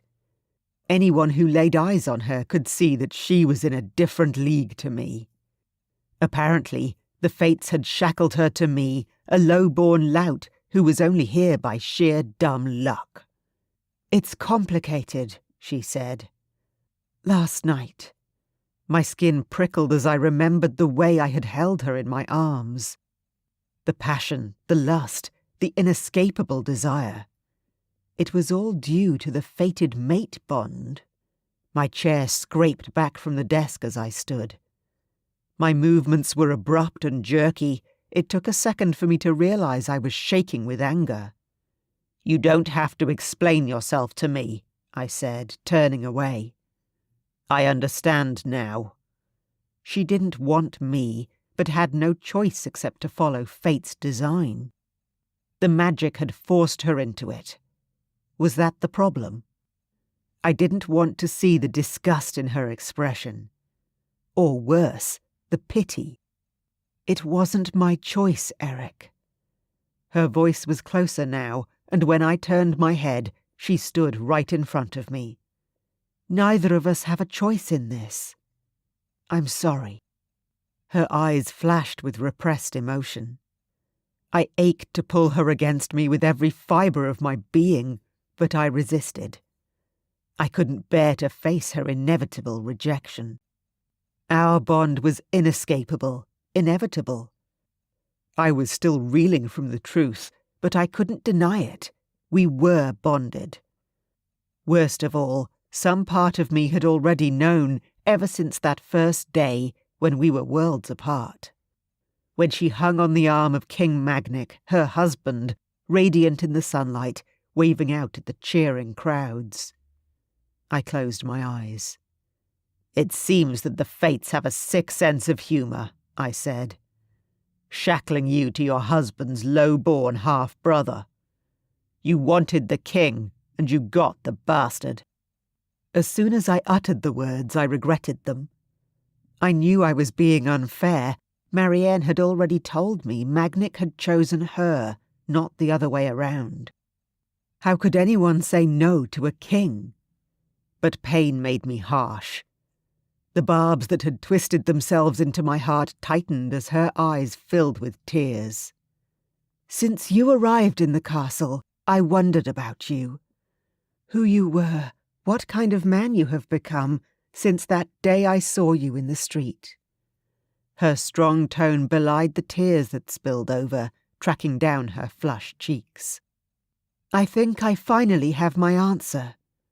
I guess you do, I snarled. I am truly sorry to disappoint you, Your Majesty. I made sure to imbue the title with the same disdain I had received from the elders this morning. Her eyes widened and then narrowed. So am I, she said. Your Majesty. We breathed in tandem, inches apart. I fought back the desire that pumped through my veins, the warmth I could feel radiating between us. It didn't matter what our bodies wanted for us. I would never be good enough for her, and we both knew it. At least we were on the same page. My status in life might have changed, but one thing was certain: last night had been a huge mistake. She had just made that abundantly clear. I wasn't worthy of touching her, and I never would be. Chapter 8. Marianne. I stared up at Eric. His tall, lean body was stiff with tension, and his arms were crossed over his chest. His whole frame, which had been such a comforting haven to me only a few short hours ago, was now as impenetrable as a brick wall. Hopelessness threatened to crush me. I scrubbed the tears off my cheeks and whirled around, determined to put some distance between the two of us. I took a few deep breaths to stop the panic from rising up and choking me. If my fated mate truly didn't want me, without Eric, my life would be pure loneliness. My magic simmered in my veins, an ever-present reminder of the reason why I would always be an outcast. It was the one thing that truly set me apart from others. I'd spent my life gifted and cursed in equal measure. I knew all the stories. Terrible things happened to sorcerers who were rejected by their mates because their magic could never be accepted. When I was a child, the villagers had whispered tales of madness and destruction wrought by those wielding magic when they had been abandoned by the ones who should have loved them. I heard of sorceresses who flung themselves off high towers out of despair or levelled entire towns with their magic. At best, if Eric fully rejected me, I could end up powerless. At worst, I could die. Still, he had every reason to be upset. I was hardly a desirable choice. Men had always lusted after my magic, but they feared it too. Whatever kindness Eric had shown me, it was clear he was no exception. He didn't see me as a woman, a true partner. He just saw a powerful sorceress who could pose a threat to his reign. To add insult to injury, I had been Magnic's queen for years, without ever conceiving a child. The castle physicians had all concluded I was barren. Tears pricked my eyes. It was almost too much to bear. But I couldn't let his rejection overwhelm me. I had to focus. Eric and his kingdom needed help. I steadied myself and turned around. Eric was watching me with an unreadable expression. I forced my features to remain neutral in the face of his indifference. Internally, my heart was close to breaking. King Damon. I circled the table, drawing closer to Eric. There's no time to waste. It didn't matter how he felt about me right now. I could tell he was still angry, but we had to put aside our differences. We were still allies, first and foremost. I might not be the queen any longer, but this kingdom is mine as well as his. He gave a short nod. How much time do we have? I shrugged. I'm afraid the visions aren't precise, but... I bit my lip, thinking hard. It was snowing pretty heavily, which means it will still be winter when they attack. Very soon, then. He furrowed his brow as he leaned over the desk, sweeping papers and books aside. The Northern Territories are 3 days' journey from here, correct? I adjusted to the swift change of tone in our conversation. He was addressing me in short, clipped phrases, like I was a member of his council. Very well. I could keep this meeting professional. Maybe he would even let me stay in the castle, in my suite. Could I learn to live like that, knowing my fated mate was so close by? Sooner or later, he would take a wife. And on that day, my heart would truly break. I inclined my head. By carriage ride, yes. I looked away, shamefaced. It would be much faster to fly, but I have no shifting ability, sire. Really? He asked, his eyebrows lifting high on his forehead. It's the price of my magic. I shrugged. You can't miss something you never had. He opened his mouth, then closed it again. I could carry you, he said, as long as we keep you warm enough. I shook my head again. Damon's mountains are dangerously cold. I'm not sure I would survive a long flight in that weather, even with my magic to keep me warm. Plus, it may be smarter to move with stealth. We would not be inconspicuous if we arrived by flight. Your dragon would be too obvious. Eric nodded slowly, as though thinking over my words. I will lead an expedition to the Northern Territories. He stood upright, his jaw set and his eyes firm. We'll gather what intel we can, and then go from there. A flush of warmth rose in my chest as I looked at him. This man was a natural-born leader. He would make a wonderful king. Okay. I lifted my chin, meeting his gaze with more confidence than I felt. When do we leave? Confusion filled his expression. What? I tilted my head. Sooner rather than later, I should think. Today or tomorrow? Marianne. He shook his head at me. A frown fell over his face. You can't really want to come with me, surely. It's too dangerous. I bristled. Excuse me? He swept a hand over his face, his features wrinkling as if with stress. It's the far north, Marianne. We don't know what we're up against yet, what kind of danger could be waiting for us. I'm not putting you, He shook his head. Thank you for your help, but I can take it from here. Ugh. Eric. I fought to keep my voice steady. I'm a sorceress. I can take care of myself perfectly well, I assure you. I don't doubt it, he replied, sounding frustrated. Are you always this stubborn? I stared at him, saying nothing. A confusing mixture of pleasure and irritation flooded through me when I locked eyes with him. I stayed cool, patient. He clenched his jaw, his gaze heated. I held on until he gave a huff of defeat and threw up his hands, glaring at the opposite wall. Fine, he muttered. Fine, I echoed, pleased. It looked like I had won that round. So what if he didn't want me for a wife? I could be useful to him in other ways.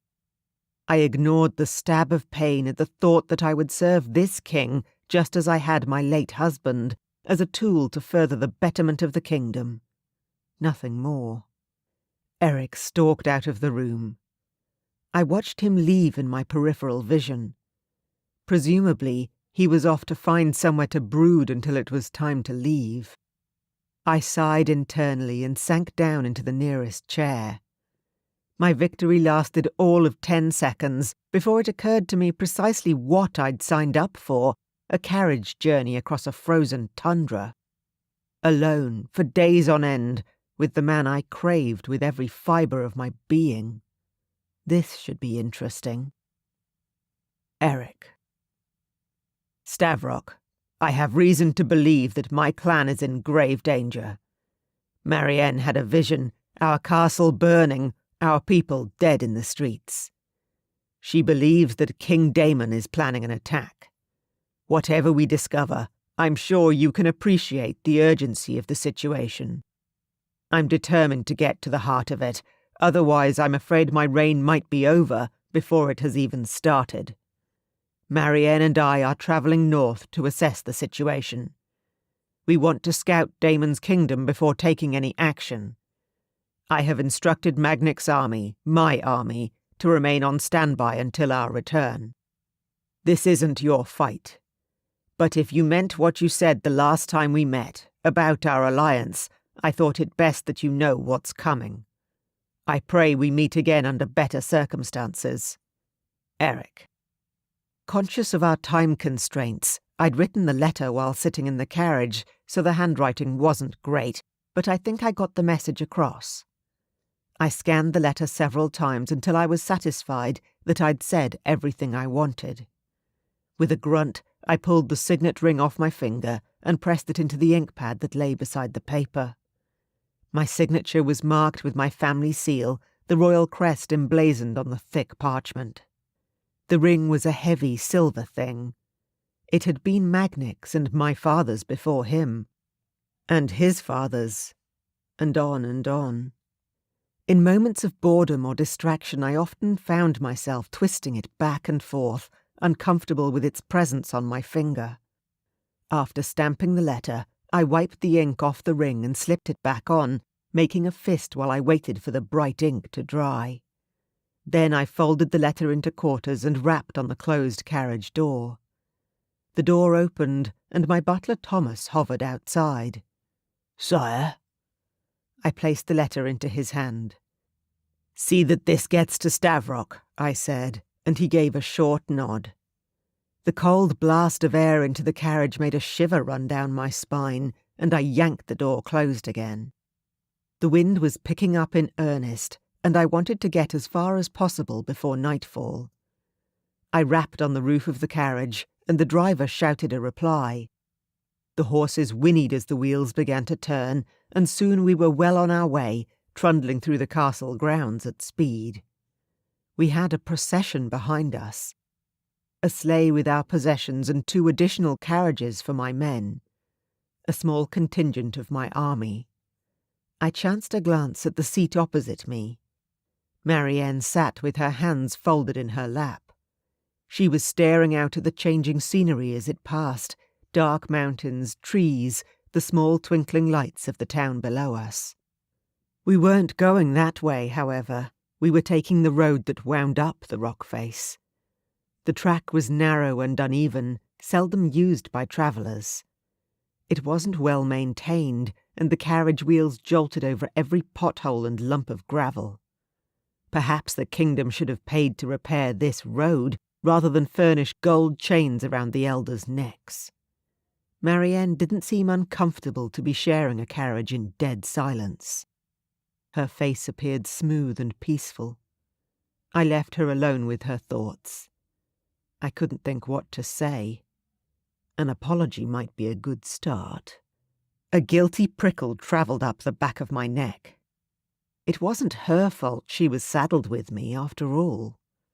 The carriage was silent save for the whistling wind and the occasional distant rockfall. Unable to help myself, I continued to steal glances at her. Something in my chest tightened when my eyes tracked over her long black hair. It was glossy and looked almost blue in the shadows like ravens' wings. I remembered how soft it was to touch. A lock fell over her face, framing her jewel-bright eyes. "Can I help you?" Her voice startled me, and my cheeks heated with the realization I'd been caught out. I was too dazed to think up a good excuse. "I was just hoping you packed for the weather." I gestured lamely to the white skin showing above her low-necked blouse. She arched a delicate eyebrow, and I huffed, looking away. What was I doing? We were going to be stuck like this for days. Still, I was struck with a desire to fill the silence. If we couldn't be civil, we could at least use this time to talk tactics. "We should be smart about this." I ran a hand over my jaw and noted absently that her eyes tracked the movement. "There's no point going in half-cocked. Just in case your visions—" "They're not wrong," she snapped. "I know what I saw." "I'm not saying they're wrong," I said, before brushing a hand through my hair. "We are mounting this expedition up north based on your visions, after all." Her lips pressed together before she finally nodded. "All right, I'll give you that." "Look," I said, "there's too much at stake here." "You think I don't know what's at stake? If we don't act now, it will be too late." "Unless we get the full picture, we won't even know who our enemy is," I growled, narrowing my eyes. Opposite me, Marianne mirrored my posture. We both leaned in close, getting right into each other's space. The air between us simmered with heat.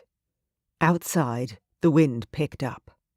It was howling now, and large white flakes thudded against the glass of the carriage windows, building a thick white layer over the ledge. Snarling, I yanked the velvet curtain across the window to keep in some of the heat. Marianne's flimsy sleeves didn't look like they would provide much protection. We lapsed back into prickly silence. The carriage thundered on for a few more miles. The sky outside was dark with snowfall, and I found myself worrying about the remainder of the journey. I'd never travelled so far north before. I'd heard tales, of course, but I had no idea what to expect. Ravenous wolves. Frostbite, culminating in a slow, icy death. Death at the end of a thick iron broadsword. I wasn't afraid for myself as much as the woman sitting opposite me. Though we were now merely allies, and even that label seemed to be hanging by a thread, the thought that I was unknowingly leading her into danger was too much to bear. For all I knew, we were playing right into Damon's hands. The carriage wheels ground to a halt, wrenching me from my thoughts. I made eye contact with Marianne when she looked up at the delay. Our gazes darted away from each other, but it was clear her puzzlement equalled mine. Why have we stopped? The plan was to travel until we lost the daylight, then make camp. Unless... I knocked a couple of times on the roof of the carriage, then slid over and opened the door a crack. The blizzard outside raged, and a few stray snowflakes snuck through the gap. I craned my neck, squinting up at the driver. He dismounted and hurried toward the horses. I called out to him. "What's going on?" "The carriage won't make it any further in this, sire." He indicated the snow that was piling up against the wheels. "I'm afraid you and the Queen will have to travel to your camp another way." My alarm increased with every word he spoke. "What do you mean, another way?" "The wheels won't make it through the pass in these conditions. You'll have to make the rest of the journey by sleigh." Through the swirling whiteness that half blinded me, I looked in the direction he was pointing. The snow was getting deeper by the minute.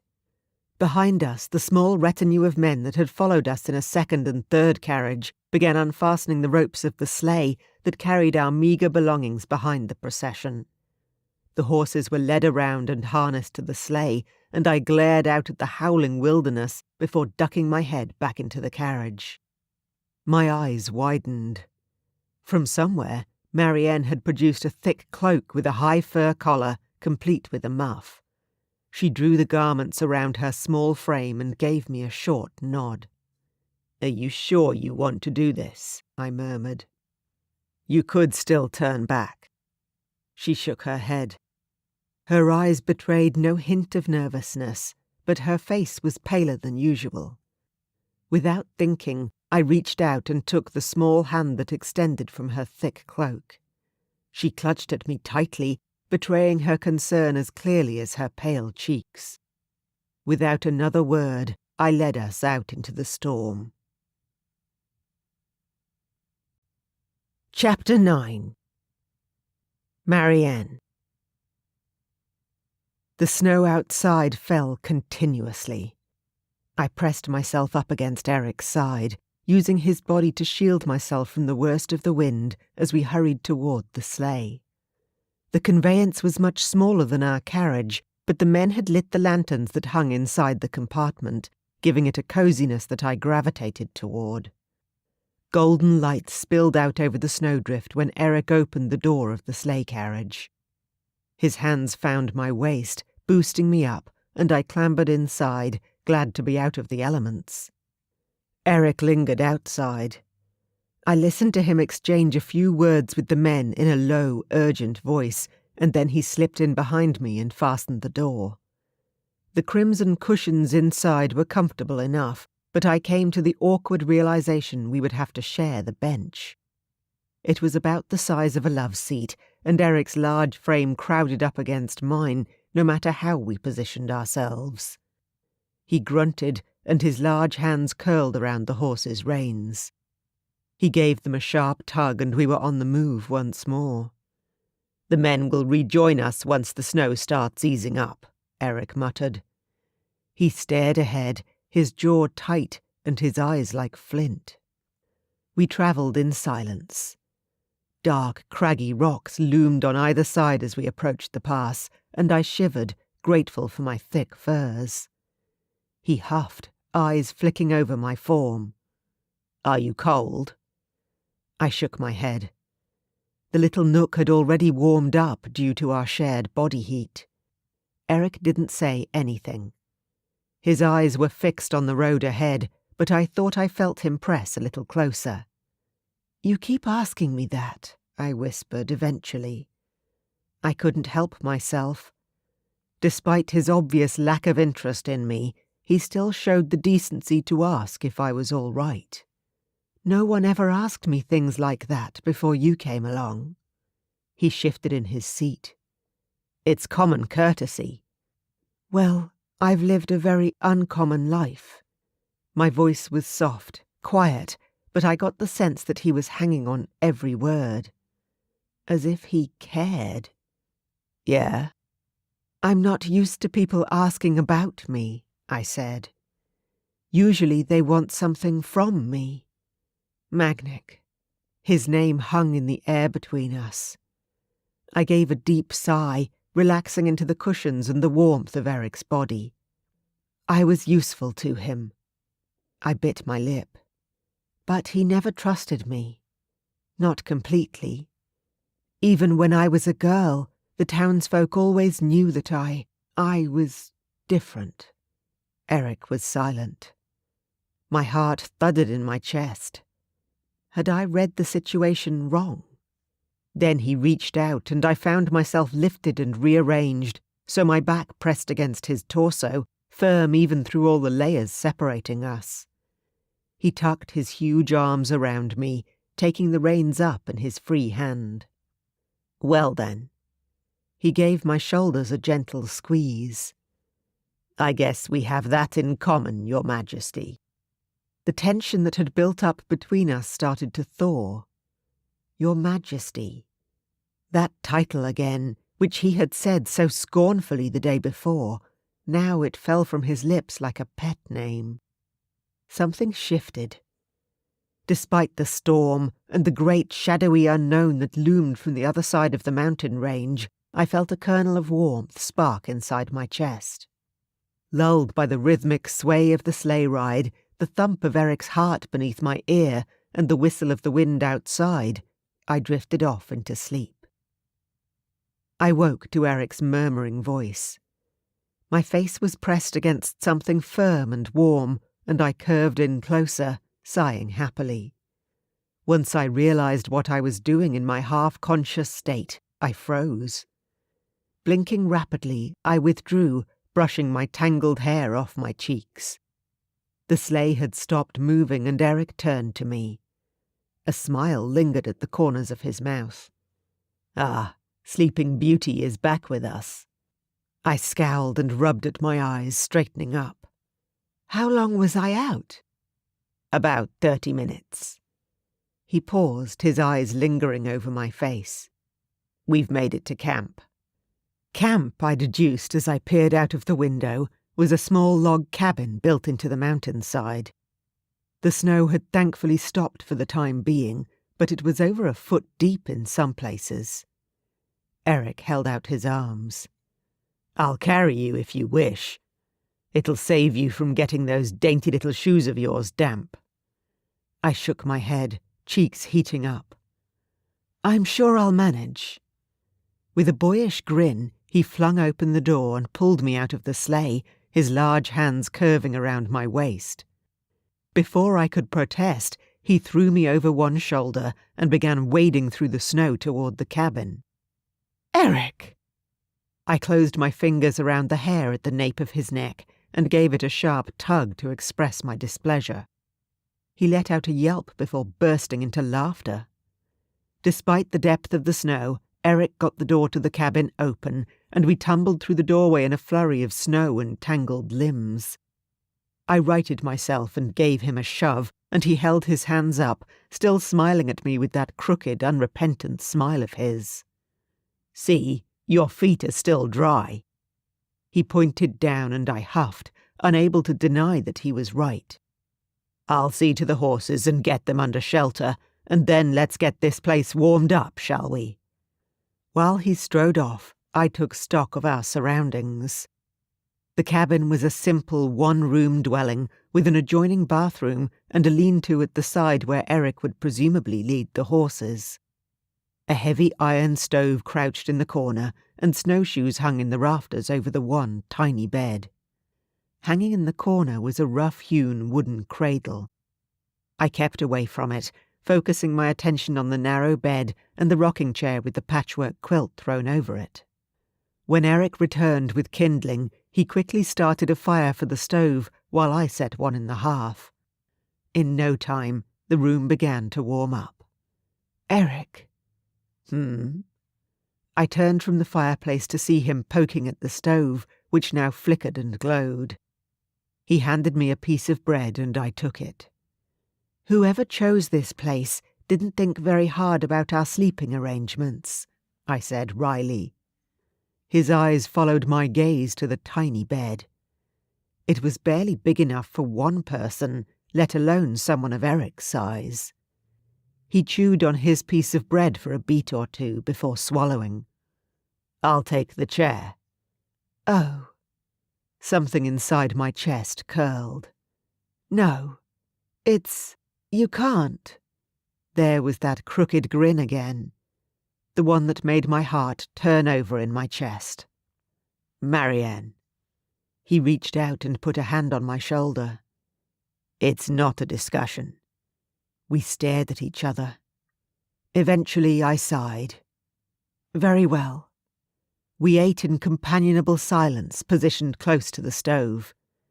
Eric even made me a hot coffee which warmed me as we sat there.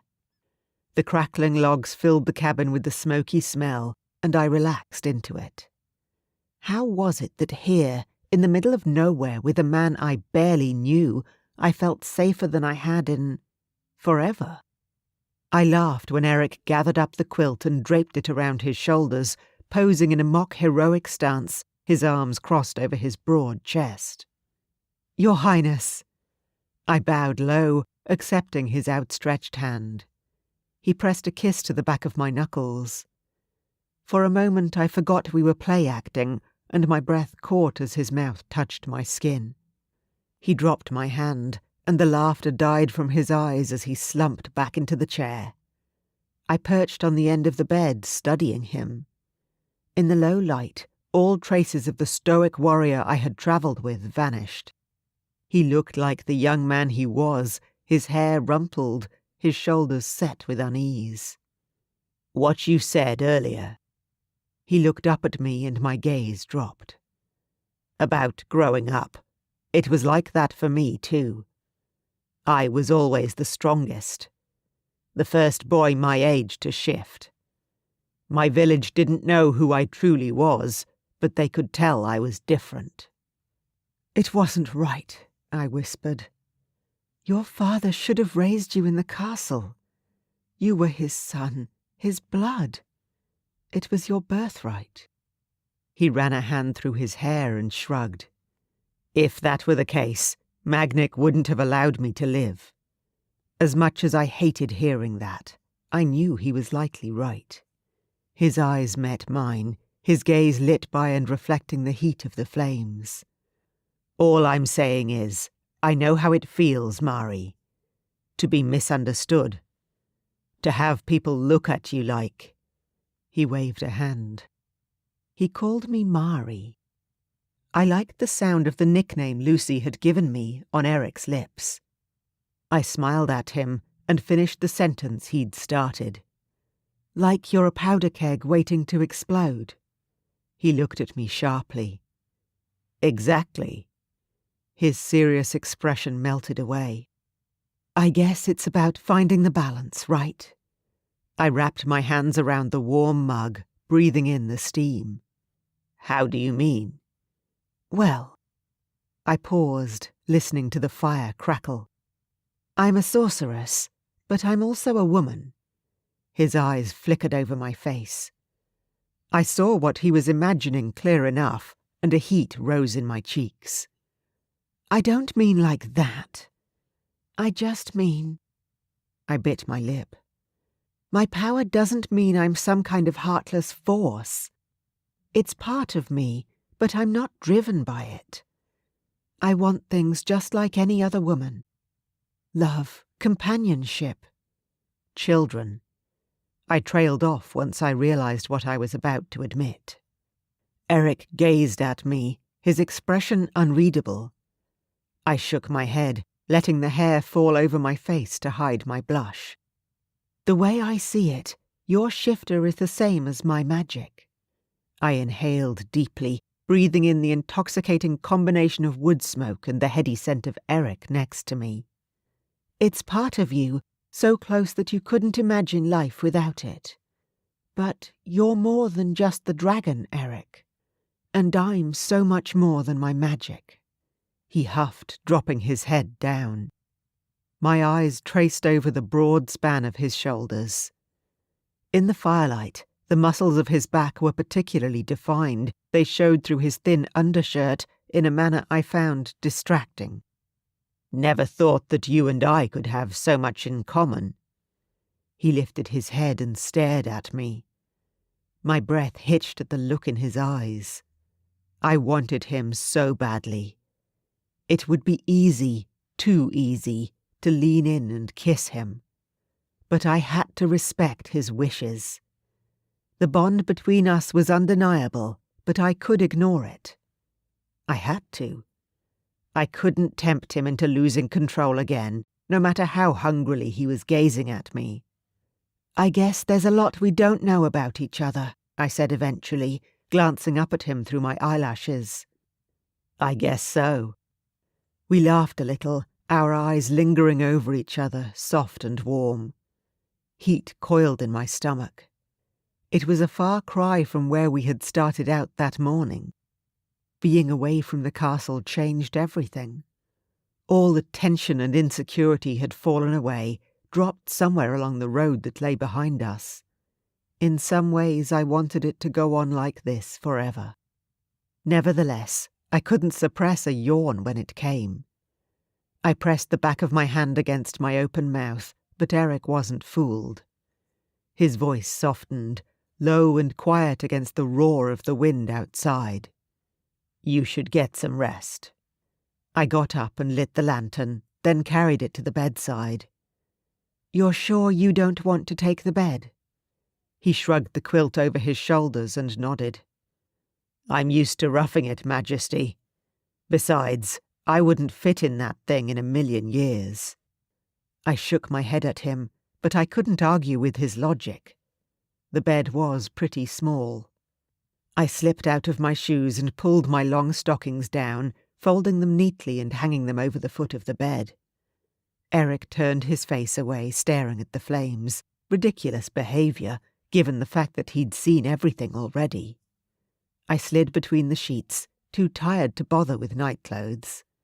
I curled up on my side, my mind drifting already. I studied his large frame in silhouette against the glow from the stove. It made for a comforting picture. The image of Eric grew more and more hazy as my eyelids fought to stay open. I was exhausted, but I didn't care. Now that he was here in my life, I wanted to look at him for as long as possible. It was stupid and irrational, but I couldn't shake the feeling that, if I closed my eyes and fell asleep, he might disappear forever. Chapter 10. Eric. I woke to a sore back and a crick in my neck. Groaning, I pulled myself up out of the rocking chair that had been my bed for the night, and grimaced as I folded the quilt. I'd had worse nights. Marianne was stretched out on the little cot, fast asleep. Her dark hair feathered out over the pillow, framing her peaceful face. I had a crazy impulse to lean down and place a kiss on her sleeping mouth, like a prince in a fairy tale. After a minute, I snorted to myself and shook away the thought, moving to the window. Last night had been strange, to say the least. I was glad we were on friendly terms again, even if my heart wouldn't stop racing every time she came near. Now I knew about the bond between us, I could rationalize it to myself. It must be the dragon that slumbered under my skin that hungered for her, not me. Every urge I had, every impulse to wrap my hands around her hips and pull her against me, it was all down to him, my dragon. I glanced at her sleeping form. I had to admit, though, our relationship was more complicated now. It wasn't lust crowding everything else out of my mind. I actually liked her. Gods, I had to focus. Like it or not, we had more pressing things to deal with than my idiotic feelings. Outside, the world was a bright, sparkling white. Mercifully, it hadn't snowed much more in the night, which would ease our journey considerably. Sleepy murmurs sounded from across the room, and I looked over my shoulder to find Marianne staring at me shyly. "Good morning." Her mouth curled upwards, sweet, pink, and tempting as sin. I mumbled something in reply as I fumbled for my jacket and boots and shoved them on. She watched me as I trudged out the door, but I didn't look back. Everything in me wanted to sweep her up into my arms and ravish her completely. I had to get out of there before I did something I wasn't certain she wanted. The horses whinnied in greeting as I checked them over, tending to them in preparation for the day ahead. If we made good progress, we should reach our destination by nightfall. I stroked my hand down a horse's flank, gentling it. Truth be told, I was more at home out here than I was in the castle. This was the life in which I had been raised. It might be simple, but it was what I knew. I glanced back toward the mountain pass. Behind us lay my castle. More council meetings, more jargon I couldn't get my head around. More petty power struggles and diplomatic entanglements. I looked the other way, down the road we were travelling. I had no idea what lay around the corner, but it couldn't be good. Marianne appeared at my side. She had changed into a thick fur coat and hat, and her hair hung in a long braid over her shoulder. Her eyes travelled to my hands as I went over the horse's tack again. "You're good at that." She nodded in the direction of the horse, fiddling with the end of her braid. I smiled. "It's what I know." Animals have always been nervous around me. Despite her words, she drew closer, like she couldn't help herself. "It's because of my magic, I think. They can sense it." The horse huffed when Marianne came up alongside me. I hushed it until it calmed down and held out my hand. Her eyes flicked up at me, long lashes shadowing her cheeks. I wiggled my fingers, and with a sigh she slid her palm against mine. Gently I turned her hand around and shadowed it with mine. We approached the horse together. "If you're scared," I said, my voice ruffling the soft strands of hair around her ear, "they can tell. But if you're nice and calm, there, see?" Her hands stroked along the horse's mane. The horse shuffled its feet a little but remained calm, allowing her to pet it without complaint. Marianne breathed out in amazement and my heart swelled in my chest. Eventually she drew away and gazed up at me. Her eyes were even more striking in contrast with the snow, but it was her expression that made her truly radiant. She looked so happy all of a sudden. "Thank you." She reached out and squeezed my hand, and I squeezed back before I could think better of it. "We should make a move," I muttered, pulling away from her and heading back to the cabin to grab our supplies. She bobbed along by my side. "Not before I get some food into you." She nudged me out of the way at the door, batting her eyelashes at me over her shoulder. "Sire?" "Has anyone ever told you?" I called after her. "For a royal subject, you're quite cheeky." "I think you'd be the first, Your Highness." I laughed, shaking my head. "I find that hard to believe." The buoyant mood drained away once we were on the road again. Once the snowstorm cleared, we made good progress, but the further we journeyed, the closer we were to enemy territory. Around mid-morning we made it through the mountains. They loomed up behind us, stretching into the pale sky.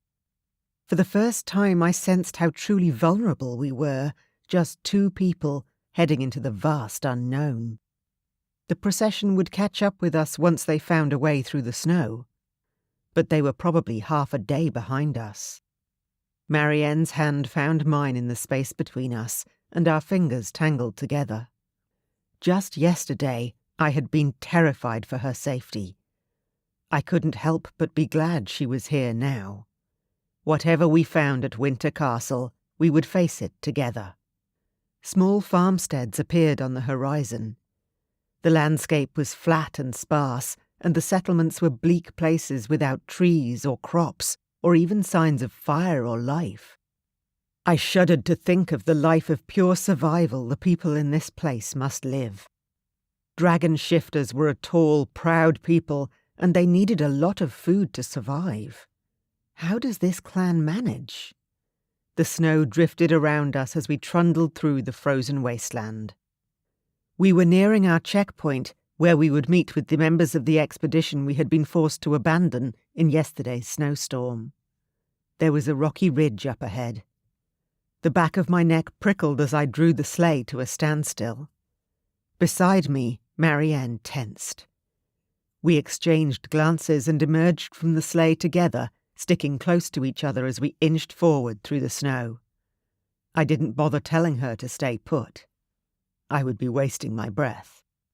I glanced up, something glinting in the sunlight on the ridge catching my eye. It was the shiny edge of an axe. The blood froze in my veins.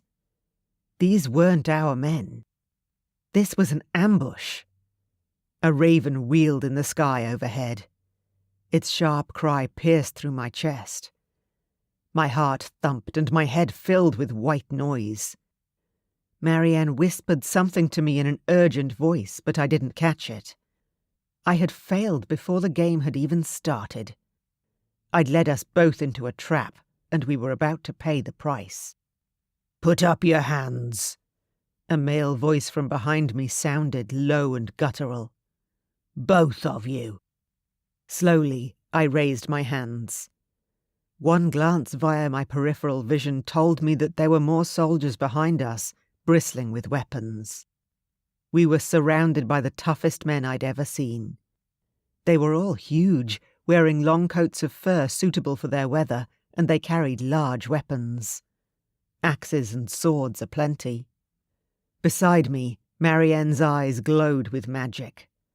I knew she was waiting for my signal. One look from me and she would start throwing fireballs.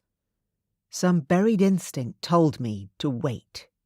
They haven't attacked us. There's a reason for that. There has to be. Instead, the men simply stood, tensed for action. But still they didn't approach. I am King Bravadic of the Black Mountains. I've come here with Dowager Queen Marianne, I said, with all the confidence I didn't feel. I wish to speak with King Damon. If they so much as looked sideways at Marianne, I would transform into my dragon and fight our way out of here. But at the moment, my instincts were telling me to go along with the guards and find out exactly what was going on in this strange kingdom to the north. Only time would tell if I'd been right to follow those instincts or not. Marianne. For the rest of the journey to Damon's castle, we travelled under armed guard. Or, as I'd tried to think of it, a royal escort. I held my head high, pretending for all the world that we'd been expecting this. If my years as Magnic's queen had taught me one thing, it was never to show fear in front of your enemy. My response didn't seem to matter either way. Our captors barely glanced at me. They surrounded us on all sides, stone-faced, their focus purely on Eric. They were covered in thick furs, and their massive hulking frames made it difficult for me to see the castle up ahead as we approached it. By my side, Eric's profile was firm, unmoving, but his jaw was clenched tight. I could tell that it was taking every ounce of his concentration not to shift and fly us both out of there. My magic simmered through my veins, sensing the threat that dragged us further and further into dangerous territory. But I knew better than to strike out at our captors.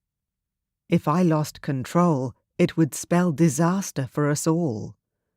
War would break out between our clans, and all my visions, all the fire, bloodshed, and death, would come true. And it would all be my fault. A huge black shape loomed out of the snowdrifts, dominating the skyline. Tall towers spiked upward, and the heavy iron gates of the drawbridge clanked open as we approached. Ravens perched along the high stone walls. They watched our progress with beady, inquisitive eyes. I shivered. I could feel it in my bones. The birds were a bad omen. As we trundled over the drawbridge, I caught flickers of movement from the parapets. How many people were hidden beyond these high walls? An army? More to the point, the guards were totally silent. Almost sullen. Not what I had expected from men who had captured such a powerful enemy. As we climbed the uneven steps up to the entrance, Eric offered me his arm. I took it, half amused that he was finally remembering court etiquette at a time like this, half grateful I wouldn't slip and lose my footing on the icy stone. We entered a huge, dark hallway. I shook the snow from my hair, glad to be out of the elements. My eyes struggled to adjust to the gloom. The man who seemed to lead the others held up a lantern, and in the soft light I could make out vague, dark shapes. There were long, jagged cracks in the wooden beams that held up the ceiling. Cobwebs trailed from heavy candelabras above our heads, and all along the wall, pale squares suggested that paintings and tapestries had been torn down. All in all, it wasn't that different from our castle or Stavrock's, but this one looked abandoned, lifeless. I frowned as we were led deeper inside the castle, through a high archway into a smaller antechamber. The lack of any sign of life didn't make sense. All the fireplaces were dark and empty, and a chilling wind howled through them, giving the place a desolate air. I shuddered. I was no warmer now that we were inside. I puffed out a few breaths, noting the white clouds that formed. "Something's wrong," I murmured to Eric. He tilted his head down so I could whisper directly into his ear. Why is it so dark? We reached a set of ornately carved doors. Wolves and dragons intertwined in the dark grain, and I leaned in, impressed by the beauty of the artwork. But even here, once I got closer, I noted the scratches and cuts that marred the surface of the wood. Dragon claws? Eric pressed me further into his side, and I tried to muffle the automatic sigh of relief at the feel of his strong body against mine. Even now, when we were literally about to brave the lair of the beast, it felt so right to be with Eric. Without a word or a backward glance at us, the guard strode forward and knocked on the door. "Your Majesty, you have guests. King Bravadic of the Black Mountains and Dowager Queen Marianne." My chest tingled at the sound of our names. Spoken together like that, they sounded good. I hung my head, feeling foolish for having such a thought at a time like this. "Enter."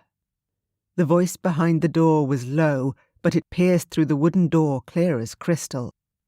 The fear that I had managed to quell rose again, stronger than ever. We were nudged forward by the guards, and the doors opened on either side of us, revealing a small room. Thankfully, this one had a small fire burning in the grate. If we're about to be murdered, at least it'll be somewhere marginally warm. Eric and I inched forward. The doors shut behind us with a final rush of cold air. We were both on high alert for any sign of sudden movement. But none came. The room was just a perfectly ordinary room. Half office, half sitting room, with a large oil painting over the fireplace and messy stacks of paperwork scattered over every available surface. A lived-in room, unlike the rest of the castle. We glanced at each other. Eric looked as puzzled as I did. "Hello," I called out cautiously. Something stirred at the large desk behind stacks of paper. As one, we whirled to face it. Eric closed his hand over my arm, firm and protective. Damon sat in a chair by the desk. I'd met him at several King's Council dinners, but never truly spoken to him. He was tall and broad like Eric, and his eyes were like ice. He wasn't old, and yet his hair was threaded with silver. King Damon stared at us, and we stared back, too much in shock at his ravaged appearance to speak. This was the man who had haunted my nightmares for days. And yet, he didn't look like someone planning an attack. Dark shadows circled his eyes, and his huge frame was bowed inwards, like he had the weight of the world on his shoulders. He looked exhausted, almost ill. What was going on here? "Marianne." His voice was gravelly, like he didn't use it all that much these days. "It's nice to see you again." I chose my words carefully. Even if it didn't seem like we were in immediate danger, we couldn't relax. I had lived through my entire marriage to Magnic on the edge of a tightrope. The threat of the dungeons always lurked in the back of my mind. I knew how to play the game. Inclining my head, I emerged slightly from Eric's side so I could address Damon properly. "Your Majesty, it's been too long." "And you decided to pay me a visit, it seems." Damon's eyes flicked to Eric. "With your new king. Your Magnic's half-brother." "That's right." Eric spoke evenly, but the forearm I was still gripping was tense. "They crowned me a week ago." "Congratulations." Damon bowed his head. When he looked up, his pale eyes regarded us with an unreadable expression. "I'm sorry I couldn't make it to the ceremony." "I won't hold it against you," Eric said, indicating the mess spread over the desk. "It looks like you have your hands full here." His voice was conversational, diplomatic. I was impressed. This was a strange and unsettling place, and the odds were not stacked in our favour, but Eric was leading the conversation like we were chatting with friends over dinner. The ghost of a smile crept over Damon's face. He looked down at the chaos and then back up to us, arching a brow. "You're not much like him, are you?" Eric took half a step forward. "Who?" "Your brother, Magnic." Damon glanced at me, then returned his gaze to Eric. "You don't seem very much like your father either." "I wouldn't know," Eric said. "I never met either of them, beyond having them pointed out to me by my mother." King Damon circled around the desk, moving toward us with his hands behind his back. He walked slowly, casually, like we'd been invited here. Like we hadn't been marched to this room under guard.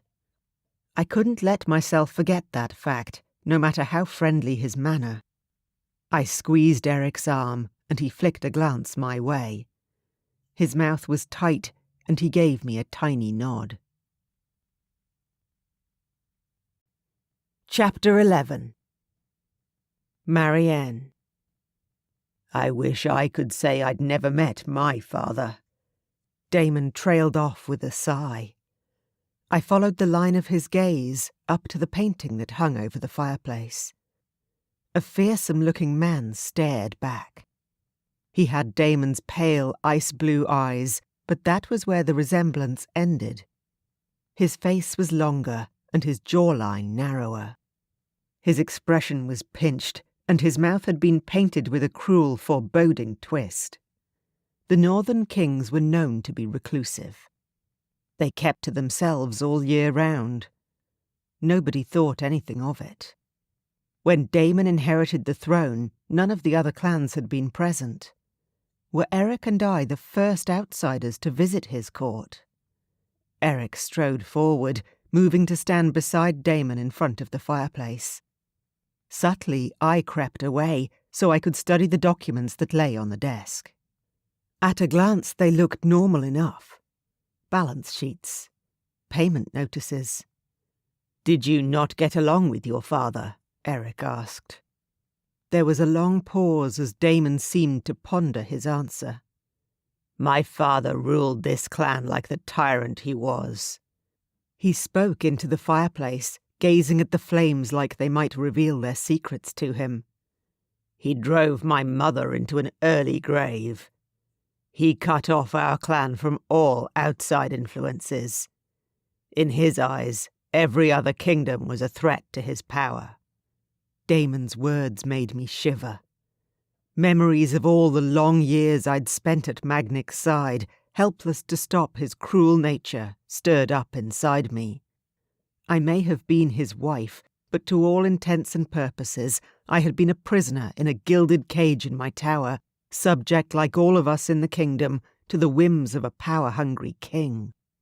Had Magnic been a tyrant like Damon's father? Not quite, perhaps, but certainly close enough. Toward the end, his gambling got worse and worse.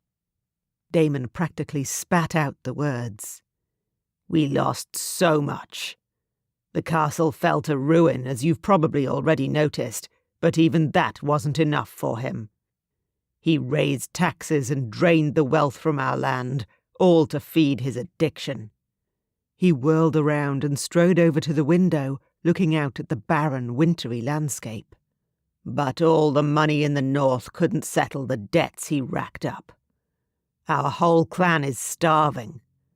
Debtors took our entire crop yield, and it wasn't enough. They want blood and will be back for our heads by the end of the month. We are done for. The whole clan. There is nothing left." My mind spiraled with the shock of his words. I stared blankly at the whirling snowflakes outside, a new realization dawning. The visions hadn't been wrong, but they hadn't shown the full picture. A burning castle. People dead in the street. All this time, I had thought that it was our castle under siege. Our people in mortal danger. I had been given fragments of a puzzle and put the pieces together as best I could. But I'd been wrong. And I had led Eric here, right into the heart of the danger. Damon turned, standing framed in the window. From this angle, he looked like a young, grim reflection of his father's painting. "When my guards spotted you in the distance, I thought the other kingdoms had heard of our misfortune. We feared you had sent spies to check our defenses for weaknesses before sending in your army." He spread out his hands. "Imagine my surprise when I was told it was the king and queen themselves, in the flesh." "Why are you telling us this?" Eric asked, uncertainty in his tone. Damon shrugged, his eyes hollow and blank. "Why not? I don't know why you've come, but it doesn't matter much to me either way. Our clan is finished." His mouth twisted as he looked up at his father's portrait. "My father never thought much of my chances after I took the throne. It seems he was right. I'll forever be known as the king who destroyed the royal line of ice dragons." "But," I burst out. The two men turned to look at me, and my cheeks heated. "With respect, Your Majesty," I said, "we are only here because we thought you were planning to wage war on us." Damon's brow furrowed. "Why would you— Ah." His face cleared as comprehension dawned. "The sorceress of the Black Mountains.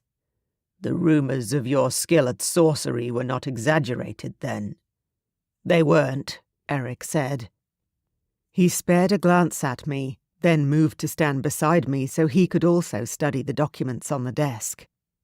I stepped away from him, drawing Damon's attention, and drew my arms around my waist, suddenly self-conscious. "I don't know about that. The visions, they're not always under my control. A few days ago I saw you." I glanced around at the desolate room, then out at the snowstorm.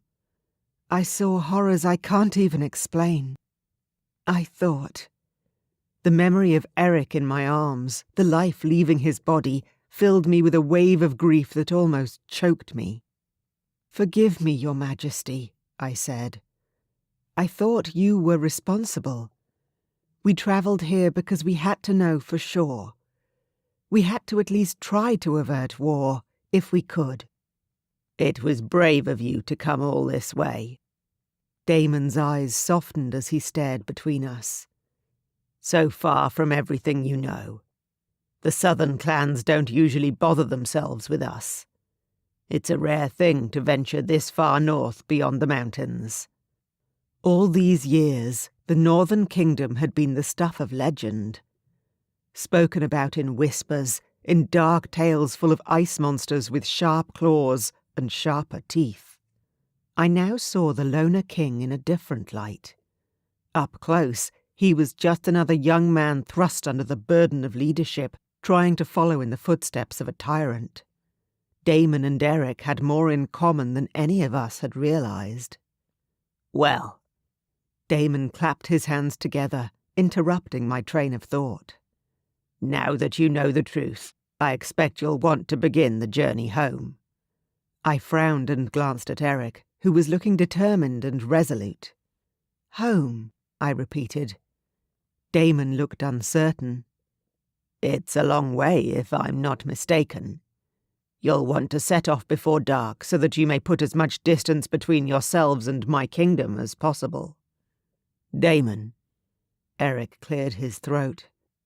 "With respect, I think I speak for both of us when I say that we'd like to stay here a little longer." I nodded, moving back to stand beside Eric. Outside, the wind picked up again, howling so loudly it almost drowned out my words. "We won't abandon you to your fate," I said. "Your people don't deserve to suffer for the sins of the past, and neither do you." Damon's eyes widened as Eric approached him, moving with authority and grace. If I didn't know better, I would have thought he'd spent his whole life doing this. He didn't seem to know it, but Eric had stepped into the role of king quickly and already presented as a natural-born ruler. Eric placed a hand over his heart and inclined his head. "I pledge allegiance to the Northern Dragon Clan." I will send for my army at once. You won't fight this battle against your debtors alone." Damon's mouth flattened into a hard line, and his jaw tightened as he considered the proposal. Then he reached out and grabbed Eric by the forearm. Eric grabbed Damon's arm, and they shook on it in the way of dragon kings, sealing the pact between our kingdoms. A smile played at the corners of my mouth as I regarded them. This trip had taken an unexpected turn, but the terror that had plagued me for days melted away with the look on Eric's face. He was capable, confident, righteous, and sexy as hell. I bit my lip, my thoughts veering off in a direction wholly inappropriate to the situation. Damon and Eric conversed in low voices, and I struggled to keep my thoughts on track when I heard my name. "Hmm?" I blinked, coming back to the world to find the two men regarding me with amusement. "We've been travelling for days." Eric turned to Damon. "My Marianne is a little tired." I glared at him, and he threw me a smirk the moment Damon turned away. "I'm listening." "I was saying that we should go to Stavrock too. There's strength in numbers." Eric paced over the worn carpet. "I'm certain he will help your cause, Damon." King Damon looked awestruck. His mouth was open, his eyes wide, and he was barely blinking. Then he started to shake his head as though Eric's plan was flawed. "Stavrock is a good man," I added gently. "He spared my life once. He will do what's right." "I know it." Damon sighed and ran a frazzled hand through his hair. "In that case, your journey will be longer by some distance." Damon glanced out the window. "And the weather will only get worse, I'm afraid." "Oh." Eric sauntered toward me, and I couldn't help but grin back. "We won't be travelling back the way we came." "Right, Mari." We'd taken the carriage to hide from Damon, assuming he was the one responsible for the devastation I saw in my vision. We didn't need to hide Eric's dragon any longer. My heart raced as I absorbed his use of the nickname Lucy had given me and the confident way he held himself. Something smouldered behind his eyes, blazing through his body. I felt the pull toward him, always there just under the surface, intensify even further. My grin widened, and I nodded. I wouldn't miss this experience for anything. Eric's dragon was waking up, and I was about to ride him. Chapter 12. Eric. It was a whole new experience flying through a storm like this. The snow pelted against my wings as we flew hard against the force of the wind. Marianne gripped tight onto my back, and the warmth of her magic spread through my scales and tingled across my chest. I threw back my head and roared, sending a jet stream of fire into the cold air, and I heard snatches of her delighted laughter before the gale whipped the sound away. Despite the blizzard, we covered the barren ground in a matter of hours and approached the mountains. I was strong even for a dragon shifter, and my broad wingspan cast long shadows as we moved over the earth below. I dove low over the mountain range, banking in the air and swooping down into the valley. We passed over our castle, which looked like a child's toy nestled among the black, hulking rocks. Before long, Stavrock's castle emerged from the mists. As we passed through the snowstorm, shafts of sunlight pierced the clouds above us as I flew down toward our destination. Mari leapt down off my back as I landed, her steps sure and confident, as if we had been flying together for years. As I shifted back to human, I couldn't keep the grin off my face. The woman I had by my side, she was truly extraordinary. She had journeyed with me to the edge of our world and braved the long flight home with no hesitation whatsoever. She smiled back at me when she caught me looking. Her gaze lingered, trailing lower, and I realized with a jolt why her smile became a smirk. I didn't have time to do anything about my naked and obviously hardening cock, however, because a group of guards were already approaching us. One was carrying an armful of fabric, which I took gratefully. Once I was robed, we followed them inside, down a maze of hallways and corridors, until we found ourselves in a small courtyard. "Sire," the guard called out to the king as we approached. "You have visitors." Stavrock turned, grinning broadly at us. I felt less underdressed when I realized he was shirtless, sweaty and dishevelled. We'd interrupted his sparring practice. "Eric," he boomed, throwing out his arms and striding toward us. "And Marianne, too. I assume you're here about the letter." He reached out and swept Marianne into a tight hug, his broad arms around her slim waist. She looked taken aback, but accepted the hug with a peal of soft laughter. A sharp wave of irrational anger flooded through me. I itched to pry his hands off her, drag her away from him. It didn't make any sense. Stavrock was a friend, and I knew he wasn't a threat. He'd never hurt Marianne. So why was I glaring a hole in the side of his head? Before I could think on it further, Stavrock pulled back and barked with laughter at the look on my face. "Don't worry, Eric." He clapped a broad hand on my shoulder. "You can tell your dragon to stand down. I'm happily married." I shuffled on my feet, awkward in his presence.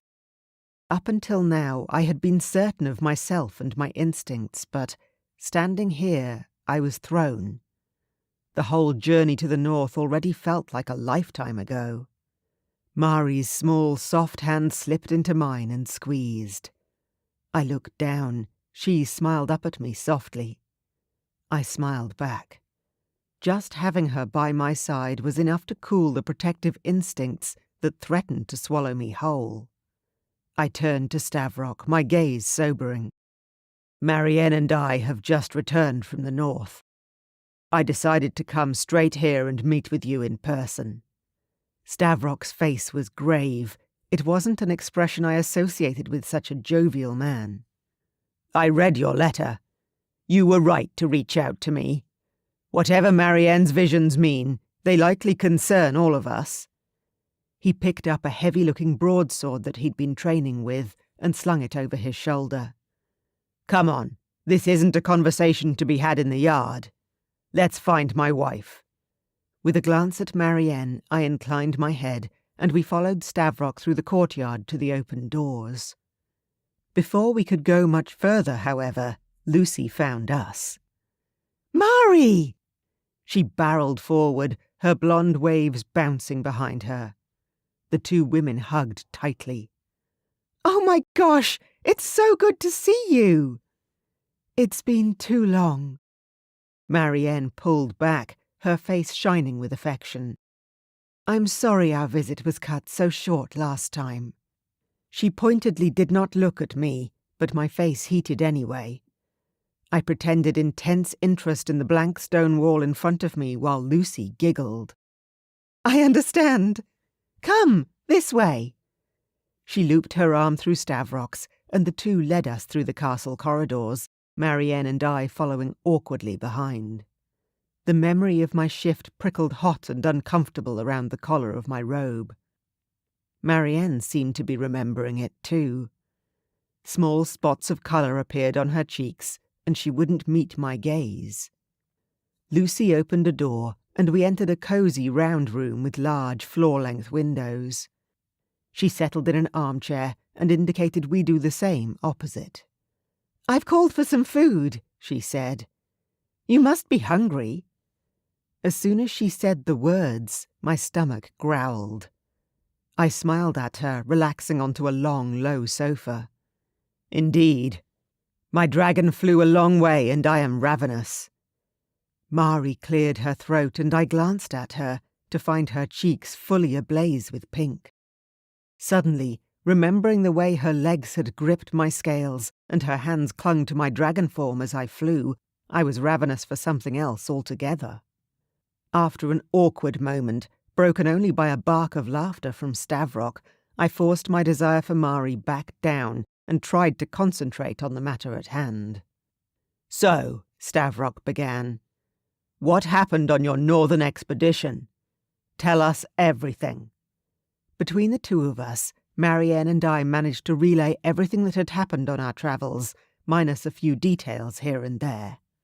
I hoped that getting captured wouldn't make it into the history books when they talked of my reign. Stavrock and Lucy listened attentively. At some point the food arrived, and we took bites of delicious bread and cheese and drank steaming cups of hot chocolate while we talked. Their eyes grew wider and wider when they heard the truth about Damon, and when Marianne described the state of his kingdom, Lucy laid a hand on Stavrock's arm. "We have to help them," she said. "We will, my love." His brow furrowed as he stared off into the middle distance for a moment. "We must." Lucy shifted, turning to Marianne. "Come and meet our little ones. You haven't had the chance yet, have you?" She stood up, brushing her skirt down, and Marianne took the opportunity to get away after a glance in my direction. I recognized the gesture for what it was. A chance for me and Stavrock to talk, one-on-one. Ruler to ruler. Smart little human, that Lucy. Not much seemed to get past her. She may not have been born in this realm, but she fit into it perfectly. If she can do it, maybe there's hope for me after all. "So," Stavrock leaned forward, "it seems that the Loner King is nothing like he's rumoured to be." "I suppose it's easy for a king to be misunderstood," I replied, and Stavrock nodded. "My instincts told me he wasn't a threat. I think he's telling the truth. I met his father once." Stavrock squinted, like he was trying to recall a vague memory. "At a tournament a long time ago. He was a brutish man. He hated the other clans and wanted nothing to do with them. Everyone assumed that all Northerners followed his example. It seems we were wrong. Not all sons turn out like their fathers," I pointed out. Stavrock chuckled. He lifted his mug and I clinked it against mine, grinning. "You've certainly shown that," he said. "I'll fight by your side, Eric. We're allies, and I'm a man of my word." I bowed my head out of respect, but he shook the gesture off, putting his hands on my shoulders and looking me dead in the eye. "You are a king, Eric," he said firmly. "It is your birthright, your bloodline. You bow to no one. Remember that." As he spoke, sunlight pierced through the windows behind us and filled the room with a golden glow. Somehow his words gave me a sense of purpose, of peace. I hadn't felt such a thing on the day of my coronation, but I felt it now. I was the king of the Black Mountains. I accepted that role now. And I would defend what was mine until my final dying breath. Marianne. I knew a ruse when I saw one, but I couldn't be annoyed at Lucy for separating me from Eric for the time being. It was clear how much Eric respected Stavrock. Besides, it was good for us to be apart. I needed to get my head straight. Especially if we were going to fight this war that was coming together. "So," Lucy said, and grinned, leading me up the grand staircase. "Tell me everything." "About what?" I asked. "Marianne!" She huffed, slipping her arm through mine as we strode along the hallway. It was sunnier up here, and I tilted my head, grateful to feel the warmth on my face. "Come on! You and Eric!" I bit my lip to stop the smile that threatened to appear. Lucy was as lively as ever. Her brief stint in Magnic's castle dungeons didn't seem to have dampened her spirit one bit. "I don't know what you're talking about." I widened my eyes and batted my eyelashes before breaking into giggles at the look on her face. Okay. "Is he your fated mate?" Lucy asked. "I know you, Marianne. Did you have a vision about him? How long have you known? Whoa! I held up my hands to stop the deluge of questions. I've known about him for years. Ever since I saw him one day in the street as Magnic and I passed through his town in a procession. As soon as I laid eyes on him, I knew. Lucy's face fell. Really? That long and you couldn't? I hunched my shoulders as she trailed off. Her expression was full of pity. I didn't want her pity. And yet I understood it. The thought of the long and lonely years I'd spent as Magnic's queen, knowing my fated mate was out there and I couldn't be with him, still left me hollow inside. Luckily, I didn't have to change the subject. We had come to a standstill beside a high, arched door. Lucy pushed it open, and I gasped as we entered a brightly lit room. 3 cradles clustered around a window. Gauzy golden hangings swayed gently in the wind, and tiny mobiles hung from the ceiling.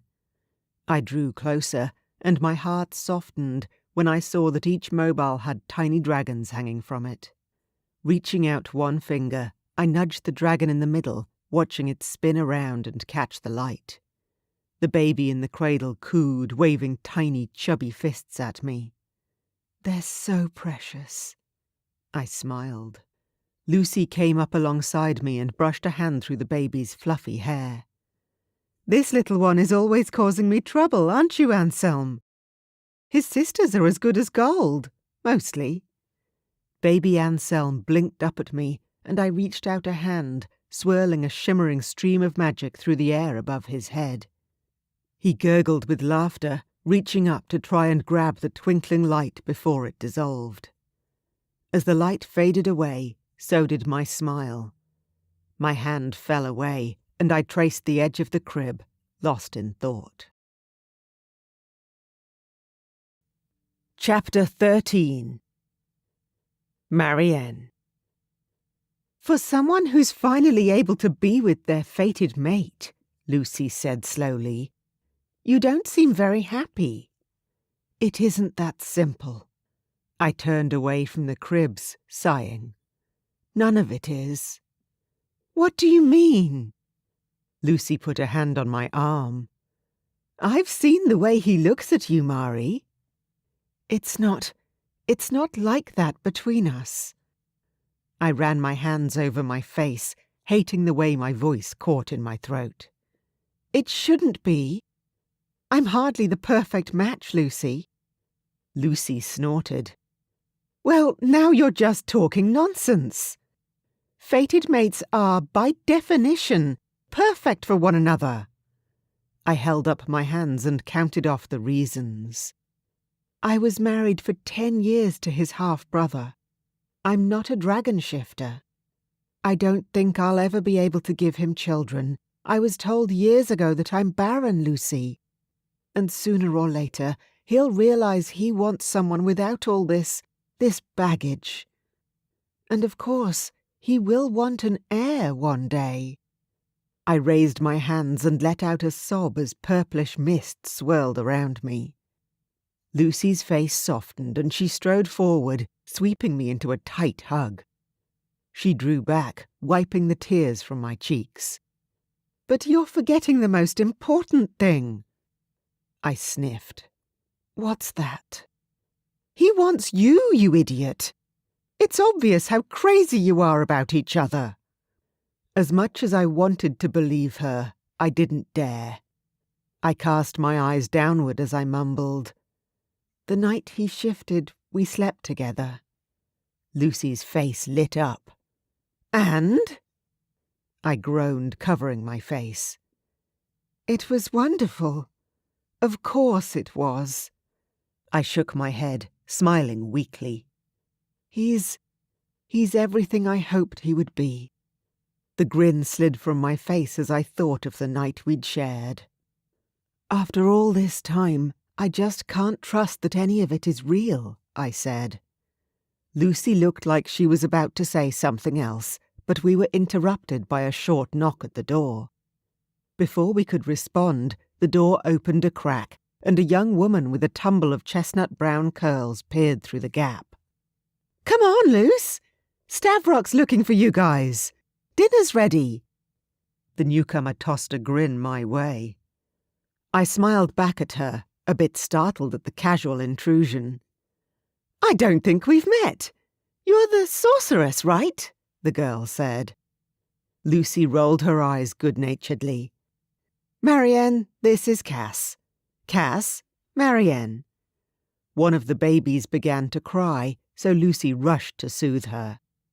Cass bounded up to me, and she shook my hand within an inch of its life. "I've heard so much about you. I'm Stavrock's cousin. I guess you could say that makes me royalty, but mostly I'm just here for the free food." I chuckled. "Well, I could eat." "Stavrock says you guys have been all the way up north." Cass's eyes glowed with enthusiasm, and I couldn't help but follow her as she led me out of the room. "What's it like? Tell me everything." I turned to Lucy, who now had a red-faced infant in her arms. "You two go along," she said. "I'll stay here for a while. See you later." I smiled at my friend as she sat down in a nearby rocking chair and offered her breast to her babe.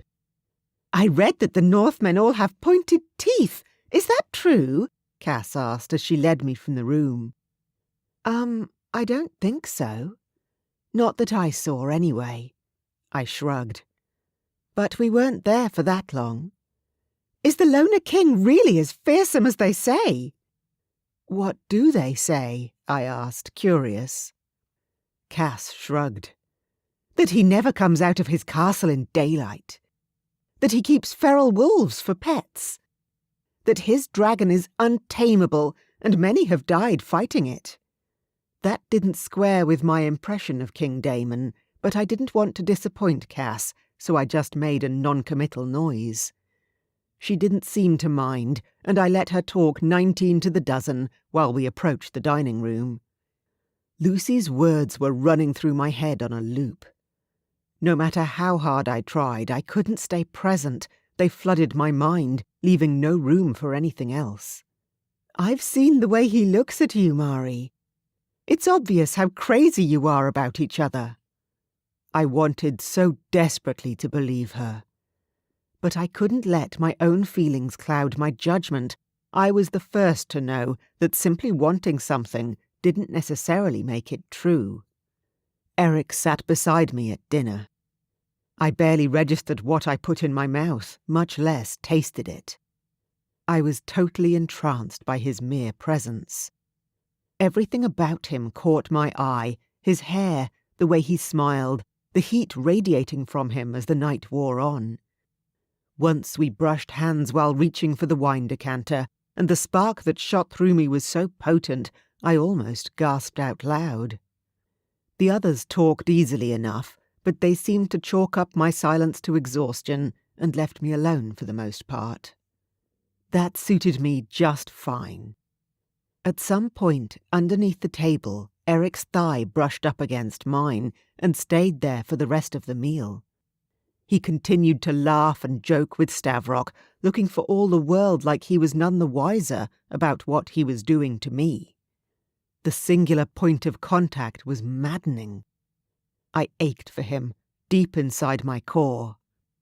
"It seems like Mari's ready to call it a night." Stavrock winked at me over the top of his wineglass. "A toast. Without her, we wouldn't be any the wiser about King Damon."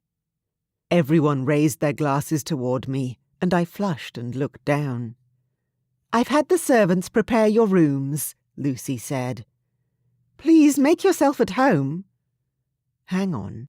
Rooms? It occurred to me that I wouldn't be sharing a bed with Eric tonight. Why was that so surprising? We'd agreed it wasn't like that between us. So why does it feel like ice has lodged itself in my chest? Lucy caught my gaze. If I didn't know any better, I would say there was a glint of amusement in her eyes. She knew exactly what I was thinking. I stood up so suddenly my knees knocked against the underside of the table. All the glasses clinked, and everyone looked up at me with surprise. "Excuse me," I mumbled. "Stavrock's right. We have work to do tomorrow.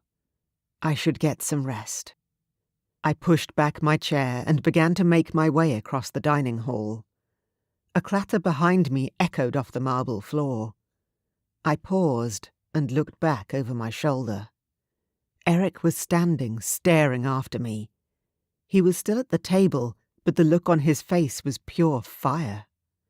I exhaled softly and turned away, beginning the lonely journey up the steps of the great hall toward my lodgings. Frustration followed me all the way into the lovely bedroom waiting for me, like an ever-present itch beneath the surface of my skin. I fell face first onto the soft mattress with a groan. The release I craved was far beyond my reach. As a matter of fact, he was likely still sitting downstairs, seeming totally in control of his body and his emotions, while I lay here, growing ever more desperate. After a few minutes of silent despairing, I got up and slipped into a sheer nightgown someone had left out for me, then padded around the room in the half-darkness. The excitement of the past couple of days thrummed through me. Sleep felt 1,000,000 miles away. My mind turned over possibility after possibility for what the future could bring. One image still haunted me, Eric lying in my arms, the life draining out of him before my eyes. It couldn't be true. Surely, with knowledge, the future could change. With a huff, I turned and crept over to the bed, sliding between the cool, soft sheets. The castle was quiet around me, dark and still. I didn't know what time it was, but it had to be close to midnight. I lay in the silence, breathing. In, out, in, out. This was no use. I'd never get any sleep tonight with all this uncertainty. I flung a hand above my head to trace the carvings on the headboard. Even in the dark, I could guess their shape by touch alone. Flame, smoke, fury, dragonfire. I sat up and pulled back the sheets. The fabric of my nightgown rustled against my calves as I dropped both feet to the floor and strode over to the door with renewed determination. Eric didn't want me in a permanent way. Of that I was pretty sure. But I had to be certain. The look on his face at dinner tugged at something in my chest. I had no choice but to follow my instincts. I reached out and grasped the heavy bolt on the door, sliding it free. The old oak shifted under my hands, and I pulled it open before I could talk myself out of going to find him. My breath caught in my throat, and I almost jumped back in fright. Standing just beyond the door, with one hand outstretched, as if about to knock, was Eric. I blinked at him. From the way his eyes flickered across my face, I knew a flush had spread across my cheeks. "What are—" I began. "I was just—" We both stopped, hovering on the threshold, waiting for the other to finish their sentence. Without realizing what my body was doing, I swayed closer. His hot breath ghosted over the side of my neck, and I trembled. My hands moved without my permission, grasping the front of his shirt. Beneath my fingers I could feel the hot, firm planes of his chest, rising and falling rapidly, as if he had been running. With a growl he pushed forward, walking me back into the room and tilting up my head. His mouth pressed against mine, and I opened for him with a moan of relief and desire. Chapter 14. Eric. After dozing halfway between sleep and wakefulness for what felt like ages, I finally managed to open my eyes. I sighed deeply, contented. Marianne lay next to me, sound asleep, a warm, comforting weight curled into my side. Having her in my arms was perfect. Just knowing that she felt the same way after the doubt and turmoil of the last few days was all I could ever have wished for. As much as I wanted to stay here forever, we had to face what was coming for us. I couldn't stand aside and let Damon's kingdom fall because of his father's sins. Stavrock felt the same way. I glanced down to find Marianne awake. Her eyes were paler than usual in the morning light. The sun made their purple depths shimmer and sparkle like the surface of a lake. Her expression was soft but unsmiling. It seemed I could now read her thoughts like a book. She was worried about me. "I'll be fine." I stroked the side of her face. "The future can change, right? What you saw in that vision, it isn't set in stone." She relaxed into my touch, but her eyes were still intent on mine. "I'm going back there with you." She bowed her head, pressing a kiss onto my chest. It felt like a vow. "To the north." Ice filled my veins. "It's not safe, Marianne." Even as I spoke, I knew the words wouldn't change anything. It was just like last time. She had already made up her mind. "I can help." Her voice was small but firm. "I want to help." I pulled her close against my chest. "I know," I murmured, cradling her against me. The words that I wanted to say were on the tip of my tongue, but I couldn't let them out. It was too soon, too much. But I couldn't help how I felt. I was falling in love with her. So I cut myself off, pushing the words back down and burying my face in her soft, sweet-smelling hair. Taking a few more stolen moments before the world came crashing in again and destroyed our fragile, borrowed peace. By the time we got downstairs, Stavrock and Lucy were waiting for us in the great hall. "The troops are already on their way," Stavrock informed me, glancing at his wife. "Lucy's staying here with Cass and the babies. We should leave soon." I nodded. Stavrock was wearing simple clothes, but his armor was piled up behind him. He followed my gaze and put a hand on my shoulder.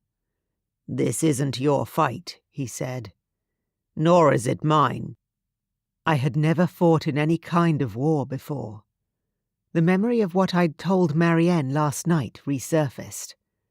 My dragon tearing through the countryside, burning everything in its path simply because I had spied a woman from afar. My shifter was strong, built for speed and stamina. I could do this. "I know." I squared my jaw. "But we can't abandon the North, Stavrock. We can't abandon King Damon."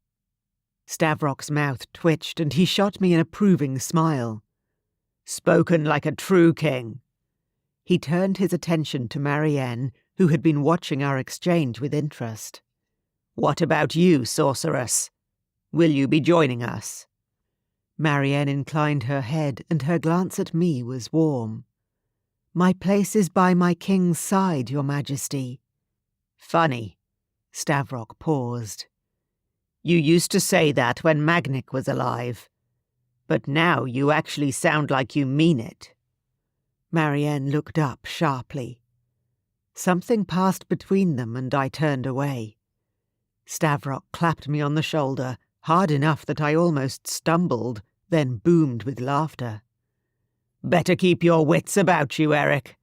He winked at me. "There's steel behind those silk skirts, mark my words." Marianne's eyes flashed and she murmured something to Lucy. They both giggled. "What is it?" I asked. Her voice had been too low, even for my acute shifter hearing. Lucy turned to me, smirking. "She said he should know. His wife is much the same, after all." Stavrock scooped Lucy up by the waist with one massive arm, peppering her face with kisses while she squealed and tried half-heartedly to bat him away. Something about their display of easy domesticity made me ache. Marianne met my eye, and in a flash I could see that she was thinking the same thing. The urge to lift her up and crush her against my chest in an embrace rose. I tried hard to tamp it down.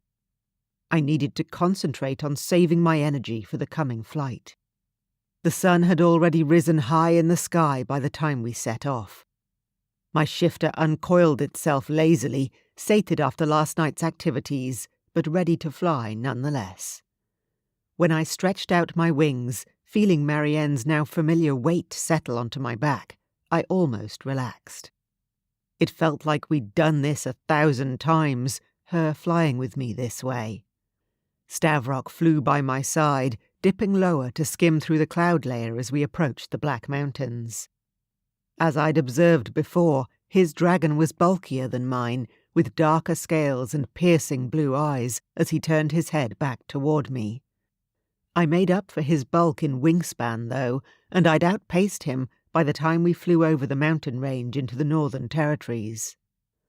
We glided along, finding warmer air currents whenever we could, and I scanned the ground as we looked for signs of invasion. There was nothing amiss. Same sparse trees, same isolated little farmsteads, same snowdrifts. Marianne's legs clamped tight against my back as she jerked. I turned my head, and my heart plummeted.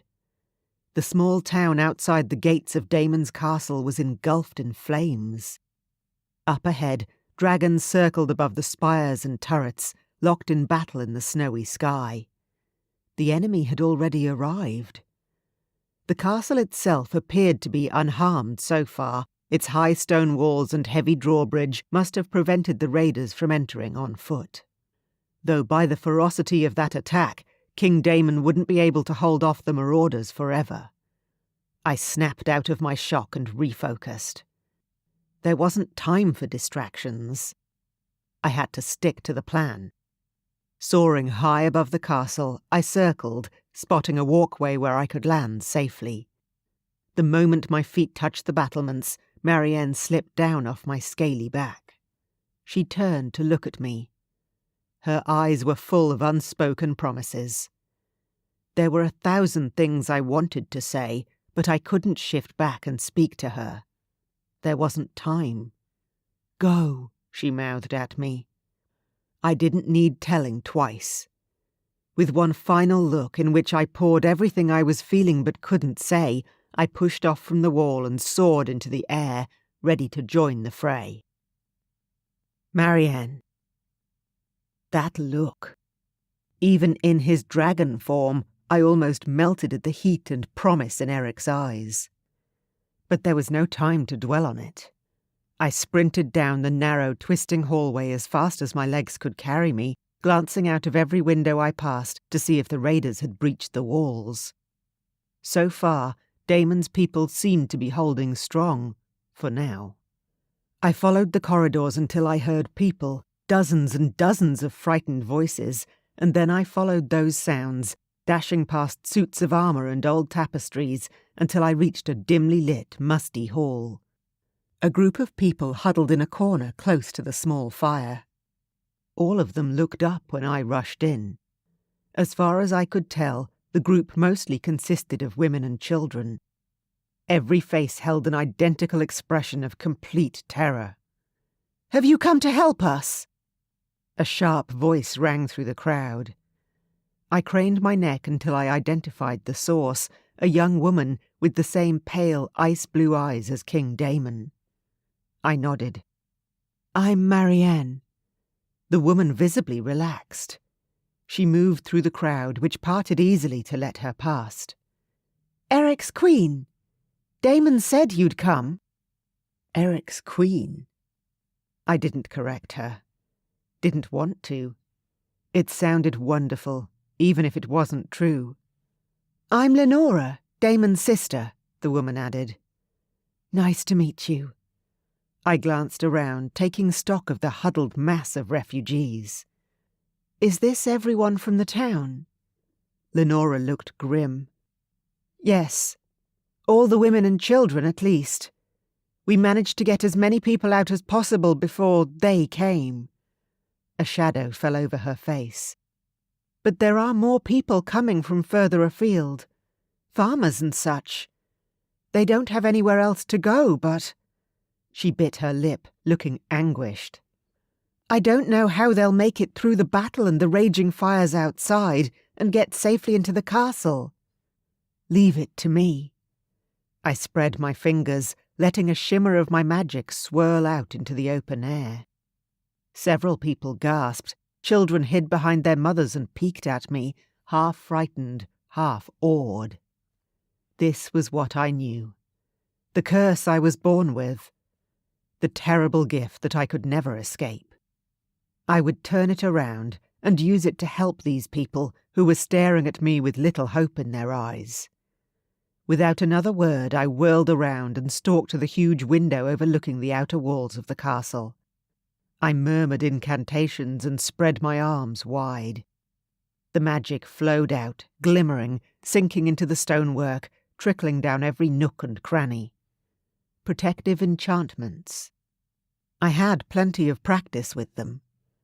Under Magnic's orders, I'd covered every inch of our castle with binding spells. It wouldn't keep out raiders forever, but it should at least slow them down. A roar outside trembled the glass in the window opposite, and a jet of flame rushed past. Several people screamed. I turned around, finding Lenora in the crowd, and beckoned her over. "Keep everyone in here.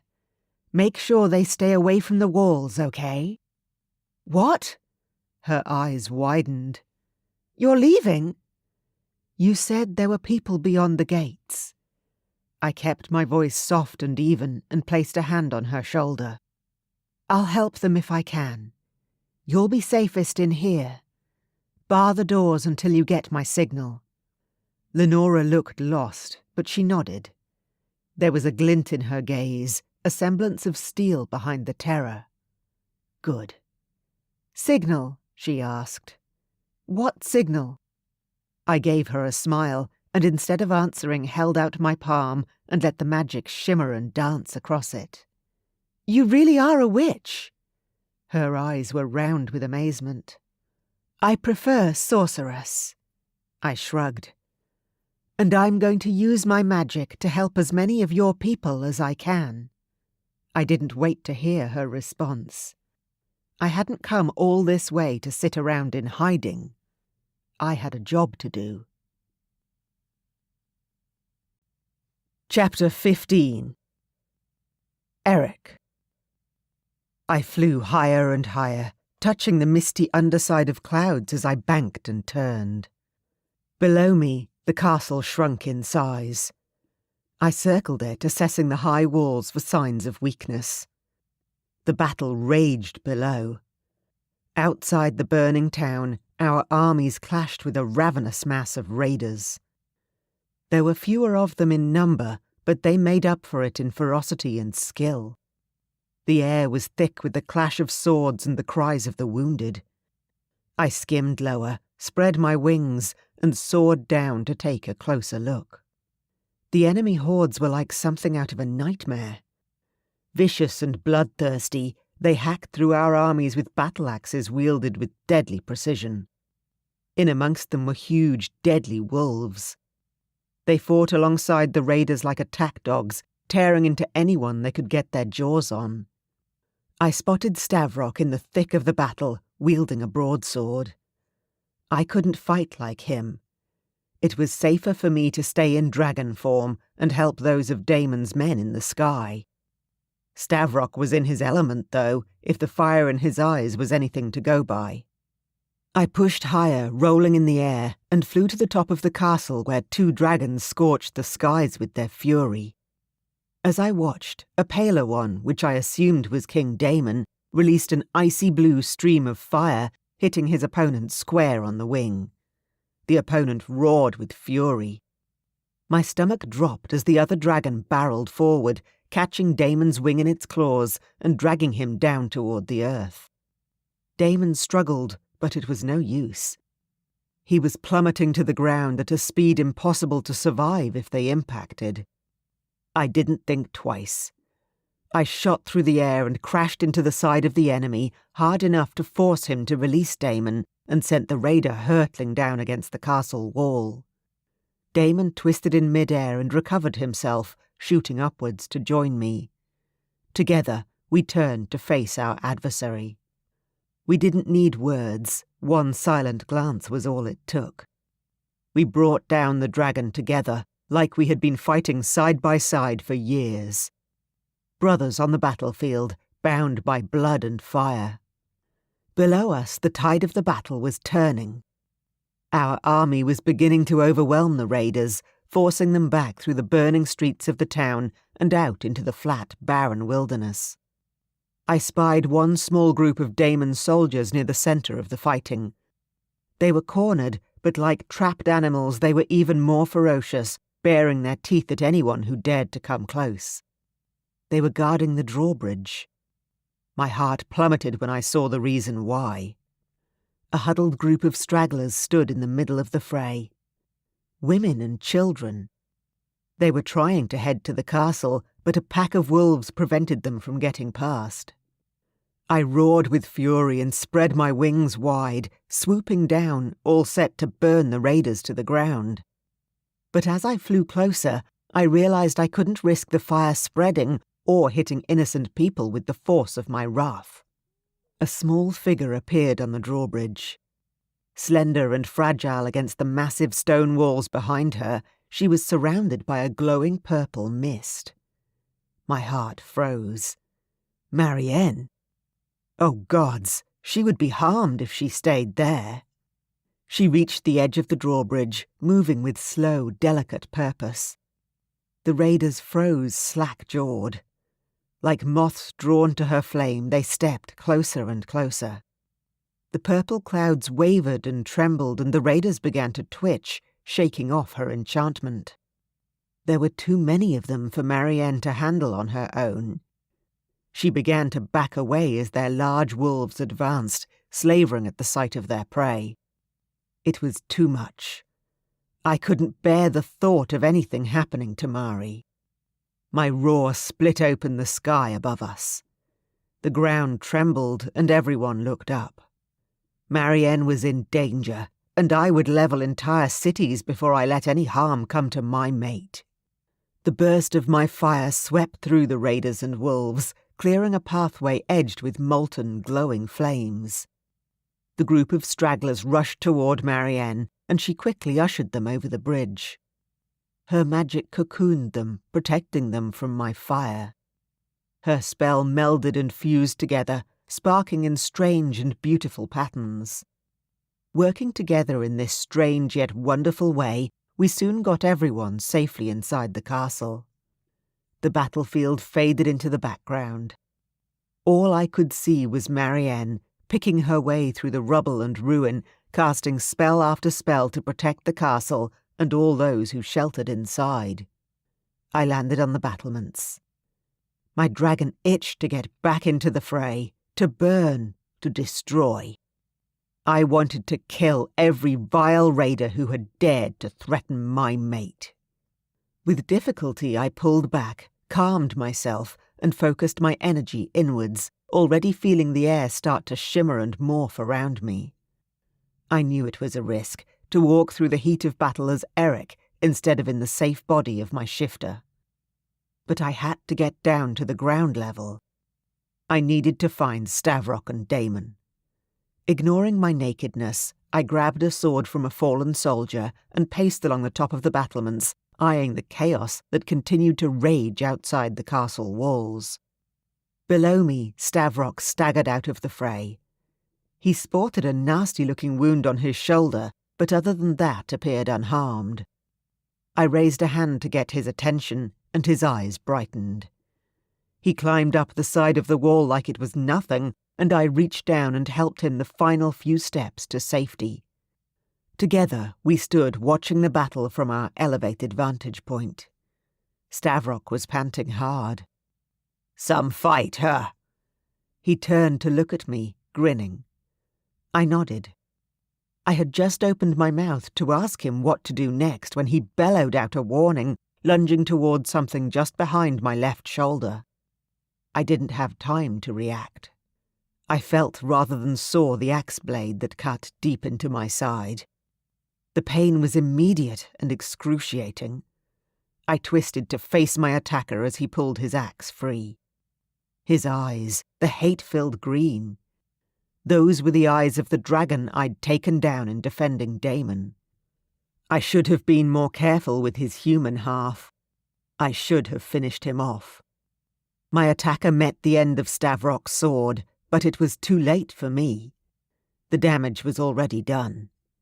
Marianne's scream pierced through the air, and then I collapsed to the ground. Marianne. My legs threatened to fold out from under me. By some miracle, I managed to stagger closer to Eric, holding onto the wall for support as I went. No! No! Eric! I had been so close. I'd rounded the corner just a half-second too late. Stavrok bellowed out a battle cry, tearing after the group of raiders who had managed to get past the castle walls. The lifeless body of Eric's attacker lay beside him. I ignored the corpse, dropping to my knees, and tugged at Eric until his head was cradled in my lap. This was my vision, and it had come true. Nothing I had done today had changed the course of fate. And now I had to watch the man I loved die right before my eyes. Mari. Eric blinked up at me. His face was pale as ash, and he was clutching his side. He started to say something else, but broke away, coughing. Shh. I stroked back his hair, swallowing the tears that threatened to fall. Shh. Eric, we did it. You did it. You were amazing. He just stared up at me. There was a wonder in his eyes, like I was the most beautiful thing he had ever seen. I pressed a hand against the crimson spot over his torso. No, I whispered, mostly to myself. Not now. You don't get to leave me, Eric, you hear me? I have waited too damn long for you. I squeezed my eyes shut, burning with grief and fury. Something was building inside me. My powers were coalescing, gathering, stronger than ever before. Fate may have brought us together, and I wouldn't let it tear us apart. You don't get to take him from me. He's far too precious. I threw back my head and let the power surge within me. Normally, I would dampen it down, keep it inside, afraid of what my magic would do if I let it free. But not this time. This time I let go of my death grip and released my magic into the ether. Wave upon wave of power pulsed out of me, pouring into the air. There were no incantations or rituals, no herbs or potions, no control. Just sheer raw instinct, lighting up the atmosphere around us. The sky rolled with dark, thunderous clouds, and white lightning struck overhead. For an instant I thought the entire castle would come crashing down. I was beyond caring. This was Eric, and he was dying in my arms. I focused on him with every ounce of my willpower. Don't die. I love you. Please, Eric. Please, do not die. The wind lashed at my face, and the magic kept on coming. Then, just as suddenly as it had started, the surge was over. I slumped back onto the cold flagstones, completely and utterly spent. Eric. Dying wasn't as painful as I'd once imagined it to be. The world had taken on a dreamlike hazy quality, silver and purple. My vision dimmed at the edges, then brightened and warmed. Marianne appeared, hovering over me like an angel. I must be dreaming. I didn't care. I wanted to reach up and touch her. She was so beautiful, so perfect. But I didn't have the strength to move. I couldn't believe that, for a brief, shining moment in time, she had been mine. Her lovely eyes were full of tears that threatened to spill down her cheeks. No, that's not right. She didn't have to worry about me now.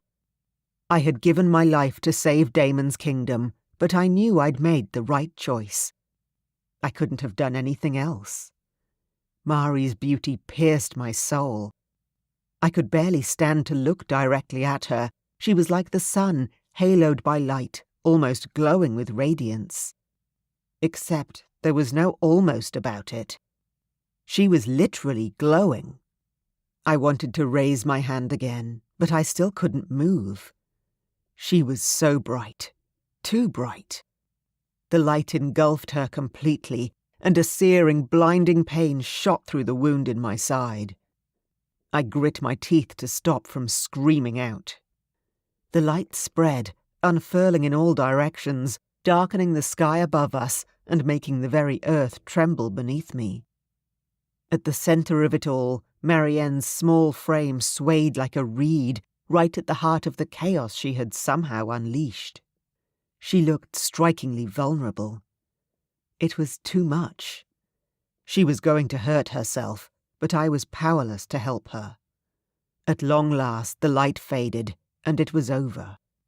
I gasped like a landed fish, taking in lungful after lungful of air and marvelling at the lack of pain when I inhaled and exhaled. Marianne slouched beside me. Her dark hair pooled to her waist, obscuring her face. Gently, I tucked a few strands behind her ear. Alarm bells rang in my head. Her skin was pale. Too pale. Her eyes were no longer the luminous, swirling mass of indigo blue-purple I had come to know so well. They were dull and magicless. She looked up and met my gaze, smiling softly. I found her hand and squeezed it, trying not to show my shock at how cold she was to the touch. "You're alive," she whispered. There was wonder in her tone. I sat up, staring down at my side. My wound appeared to be healed. Her magic had put me back together. But what had it done to her? "Can you walk?" I asked. I could hear the worry in my own voice, but she didn't seem to register it. She nodded. I think so." Slowly, I helped her climb to her feet. She stood there, listing slightly to one side, and I darted in to slide a firm hand around her waist before she could keel over. "Marianne." I pulled her close, pressing my fingers to her wrist to check her pulse. It was faint and irregular, but the sound of it reassured me. "What did you do?" She reached up and touched my face. I turned my head and pressed a kiss into her palm, watching her eyelashes flutter at my touch. "You saved me," she whispered. "I had to save you too." She made it sound so simple. I wanted to yell, to tell her she'd been reckless. The truth was, it frightened me to see her like this. I didn't know what the power drain meant, if she would recover her energy. What if she'd weakened herself too much? What if? I couldn't think it. I focused instead on what I could do, find the others. The sounds of battle had grown fainter in the time we'd spent up here. It sounded like our forces had taken control of the situation. Good. I'd done all I could. Now it was time to take care of my own. I needed to take Marianne home. Chapter 16. Eric. Eerie silence hung in the air around us. The burnt-out shell of the town was utterly still. The blackened ruins of hollowed-out buildings were all that remained, some standing, most of them lying in piles of still smouldering ash. Thin, wispy trails of smoke were all that remained. Most of the raiders were dead. The ones that survived had fled back toward the mountains. Hopefully the raiders had gotten the message. The northern clan is protected. The people will not pay for the old king's mistakes. Damon surveyed the destruction with empty eyes. I could tell that he was thinking of the long road ahead. He would have to rebuild his kingdom from the ground up, repairing and restoring what had been lost. Stavrock, Marianne, and I stood opposite him. Out of the three of us, thanks to Marianne, I was the only one who had emerged unscathed from the fight. Stavrock was gritting his teeth and clutching a nasty shoulder wound. It wasn't life-threatening, thank God. More worryingly, Marianne clung to my side like I was the only thing keeping her standing. Which I likely was. I had to pay my respects to Damon, but I needed to take her away from this place. Soon. "I can't express how grateful I am to you," Damon said. "All of you. I vow one day to repay your kindness. Let this be a new chapter in our realm's history." Stavrock spoke slowly, letting every word hang in the air. "An alliance to last for generations to come." We shook hands, and I gripped Damon's arm when it came to my turn. "Any manpower, supplies, building materials you need."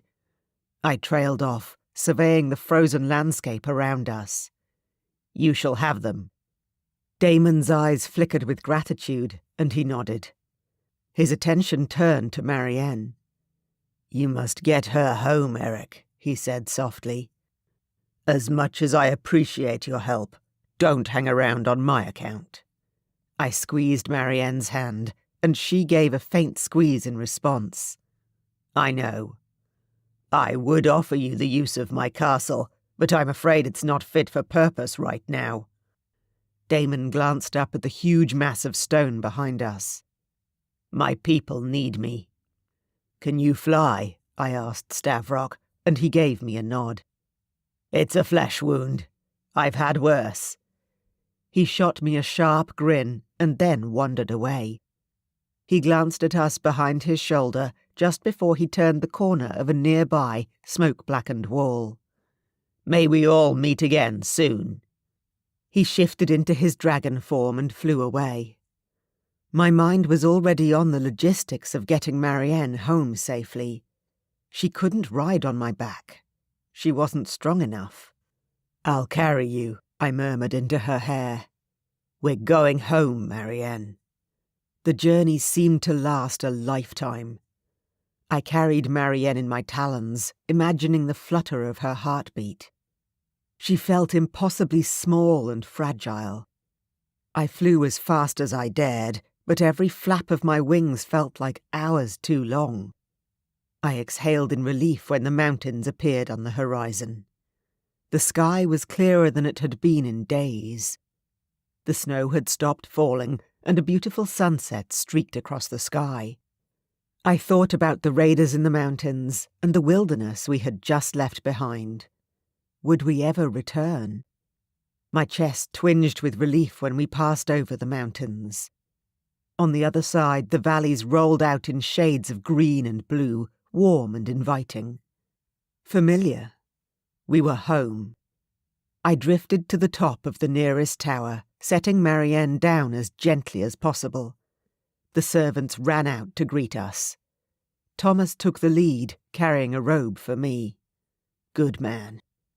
I shifted quickly and threw on the robe before hurrying over to Marianne. She was on her feet at least. I took her slender shoulders and gazed down at her. She smiled, her eyes tracking over my face as if she were trying to commit it to memory. Then the last of her energy seemed to leave her. She let out a deep sigh, and her body sagged against mine. "Marianne!" I held her against me, as tightly as I dared.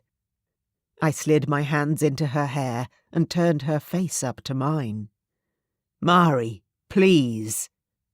Her eyes were closed. She was so cold. I fell to my knees, pulling her down with me. I could feel the servants hovering around me, but I paid them no mind. Nobody dared to come near us. My shout echoed through the mountains and into the valleys below. "Marianne!" Marianne. The first thing I registered was warmth and softness. I stirred. In my half-conscious state, confusion filled me. I didn't remember falling asleep. It was all a blur. The last thing I remembered was... Oh. My eyes snapped open. A gauzy canopy filled my vision. I blinked up at it, trying to put the pieces together in my mind. I'm in the master suite bed again. How did I get here? I shifted. Warm fingers curled around my hand, outstretched across the covers. I turned my head on the pillow and smiled. A chair had been pulled up at the side of the bed. Eric sat, slumped over with his face against the mattress. His hair had fallen over his face. He was dozing. Both of his huge hands cradled mine. Moving slowly, I extracted my hand. My fingers reached out and carded through his hair, brushing it back. He stirred. He sat up, blinking a few times. His eyes were shadowed. He looked like he hadn't slept for a long while. "Hey," I whispered, and his face broke into that crooked grin I'd come to love so much. "You're awake." Relief flooded his face as he looked over me. "How long was I out?" "Too damn long." He huffed a laugh, shaking his head in disbelief. "Couple of days." "Days?" I grimaced and then relaxed back into the pillows. My head still tingled. I sensed that getting up wasn't the best idea right now. Did I miss anything good? He laughed again before glaring at me. "Other than me almost losing it because I thought you were dead. Not much." "What?"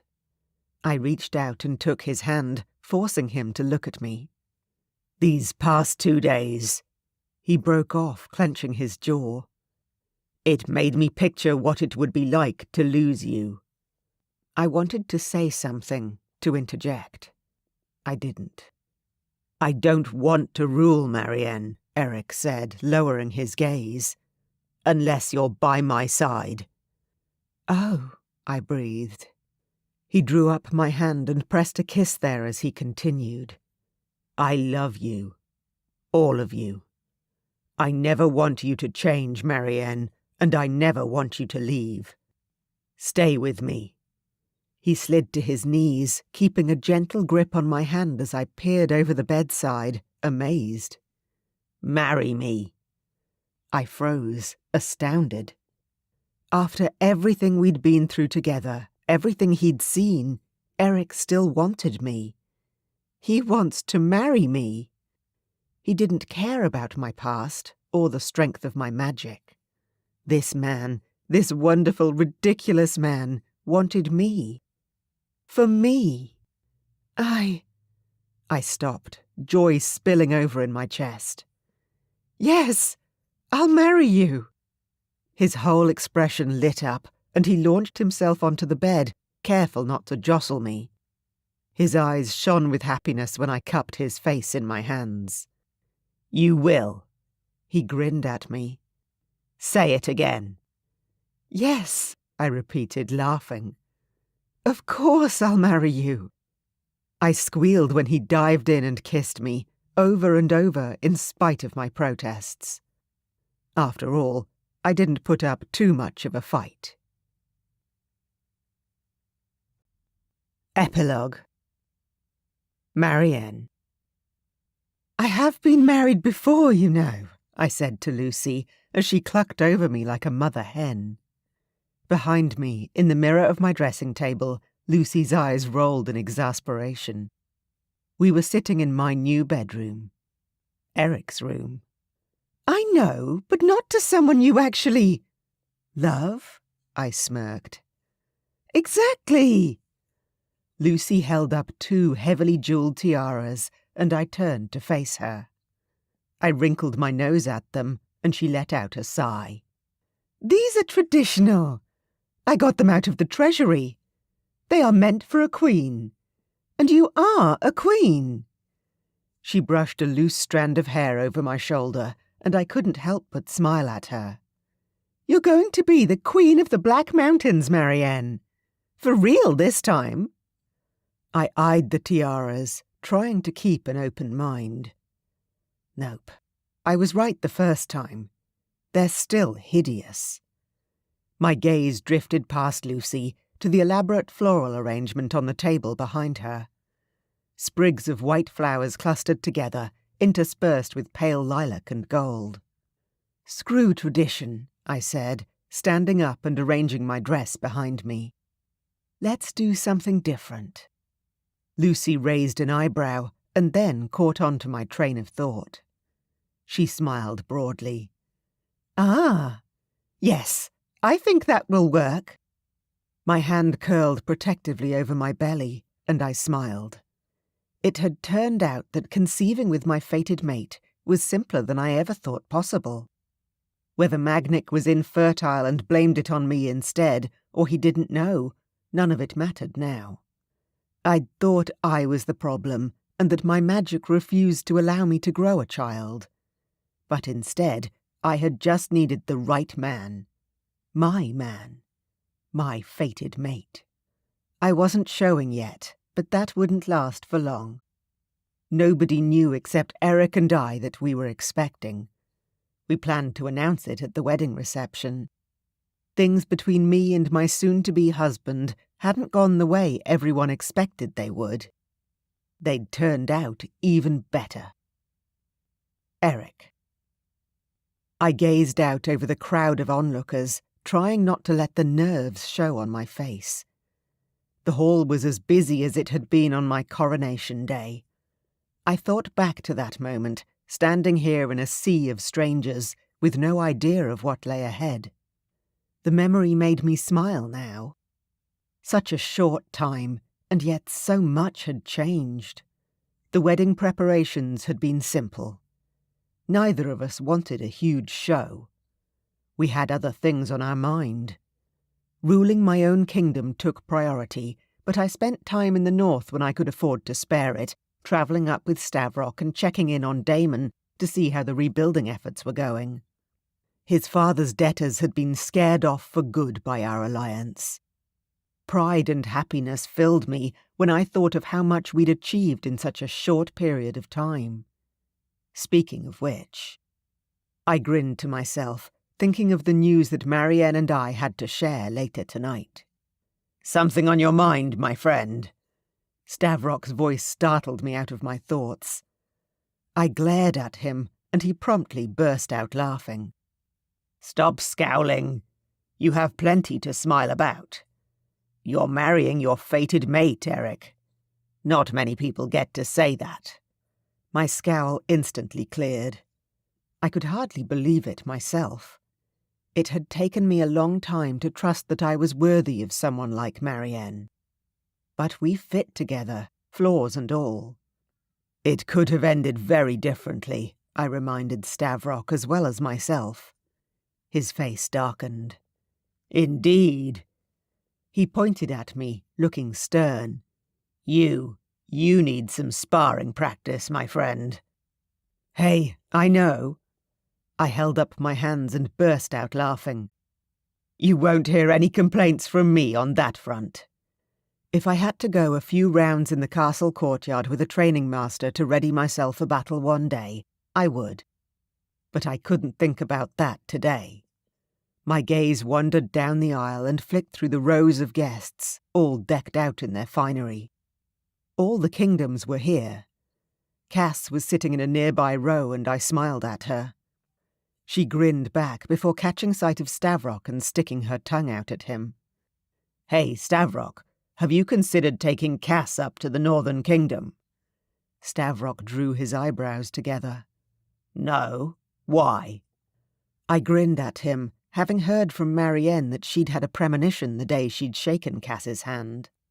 The young girl had been interested in knowing more about the castle to the north, and Marianne believed Cass would do well up there. "Damon's still looking for his fated mate, and Marianne suggested to me that you might want to take Cass along on your next visit up there." Stavrock's eyes widened a little. "But she's only 19. I shrugged. "Then wait a year or two. I'm sure Damon's not going anywhere." Stavrock nodded once, though his jaw was tight with sudden tension and indecision. I'd wanted to impart that knowledge to him for months, and it was a burden I was grateful to now shift onto his shoulders. The Winter King had sent his congratulations, but he'd declined our invitation to attend. I understood. He had his hands full for the foreseeable future. If the Loner King ever did decide to venture south, at least he knew he had friends waiting for him. On the other side of the aisle, my new councillors sat whispering amongst themselves. They included representation from all over the kingdom, both the town and the outlying countryside. One of them, my butler Thomas, caught my eye and nodded his head respectfully. There was not a single gold chain to be seen among them. I smiled to myself. I hope the old elders are keeping themselves warm with their gold, now that they are no longer welcome in my castle. Stavrock leaned in again, and I turned toward him. "Word has it that you're quite the natural statesman," he said. "If the rumours from my wife are to be believed." "That's all Marianne." I shrugged. "I can't claim any credit. I couldn't have done it without her. I'm sure she'd say the same about you." I shot Stavrock a grateful smile. I had chosen the right guy to be my best man today. The hall began to fill with the sounds of soft, ethereal music, and the double doors swung open. My heart clenched with nerves and anticipation. It was finally time. Mari stood there, haloed by sunlight. I couldn't keep the smile off my face. Her dress floated and swirled around her, and her perfect face was framed by dozens and dozens of flowers. She had a whole crown of them. They tumbled through her long hair, their tendrils trailing through her veil, the latter held up by a smiling Lucy. As she walked along the aisle, the whole room seemed to come alive in her wake. I almost forgot to breathe. She looked like a goddess. The tension in my shoulders drained away, and my heart warmed. Meeting Marianne's gaze, all I felt was peace and certainty about the future. This was just the beginning.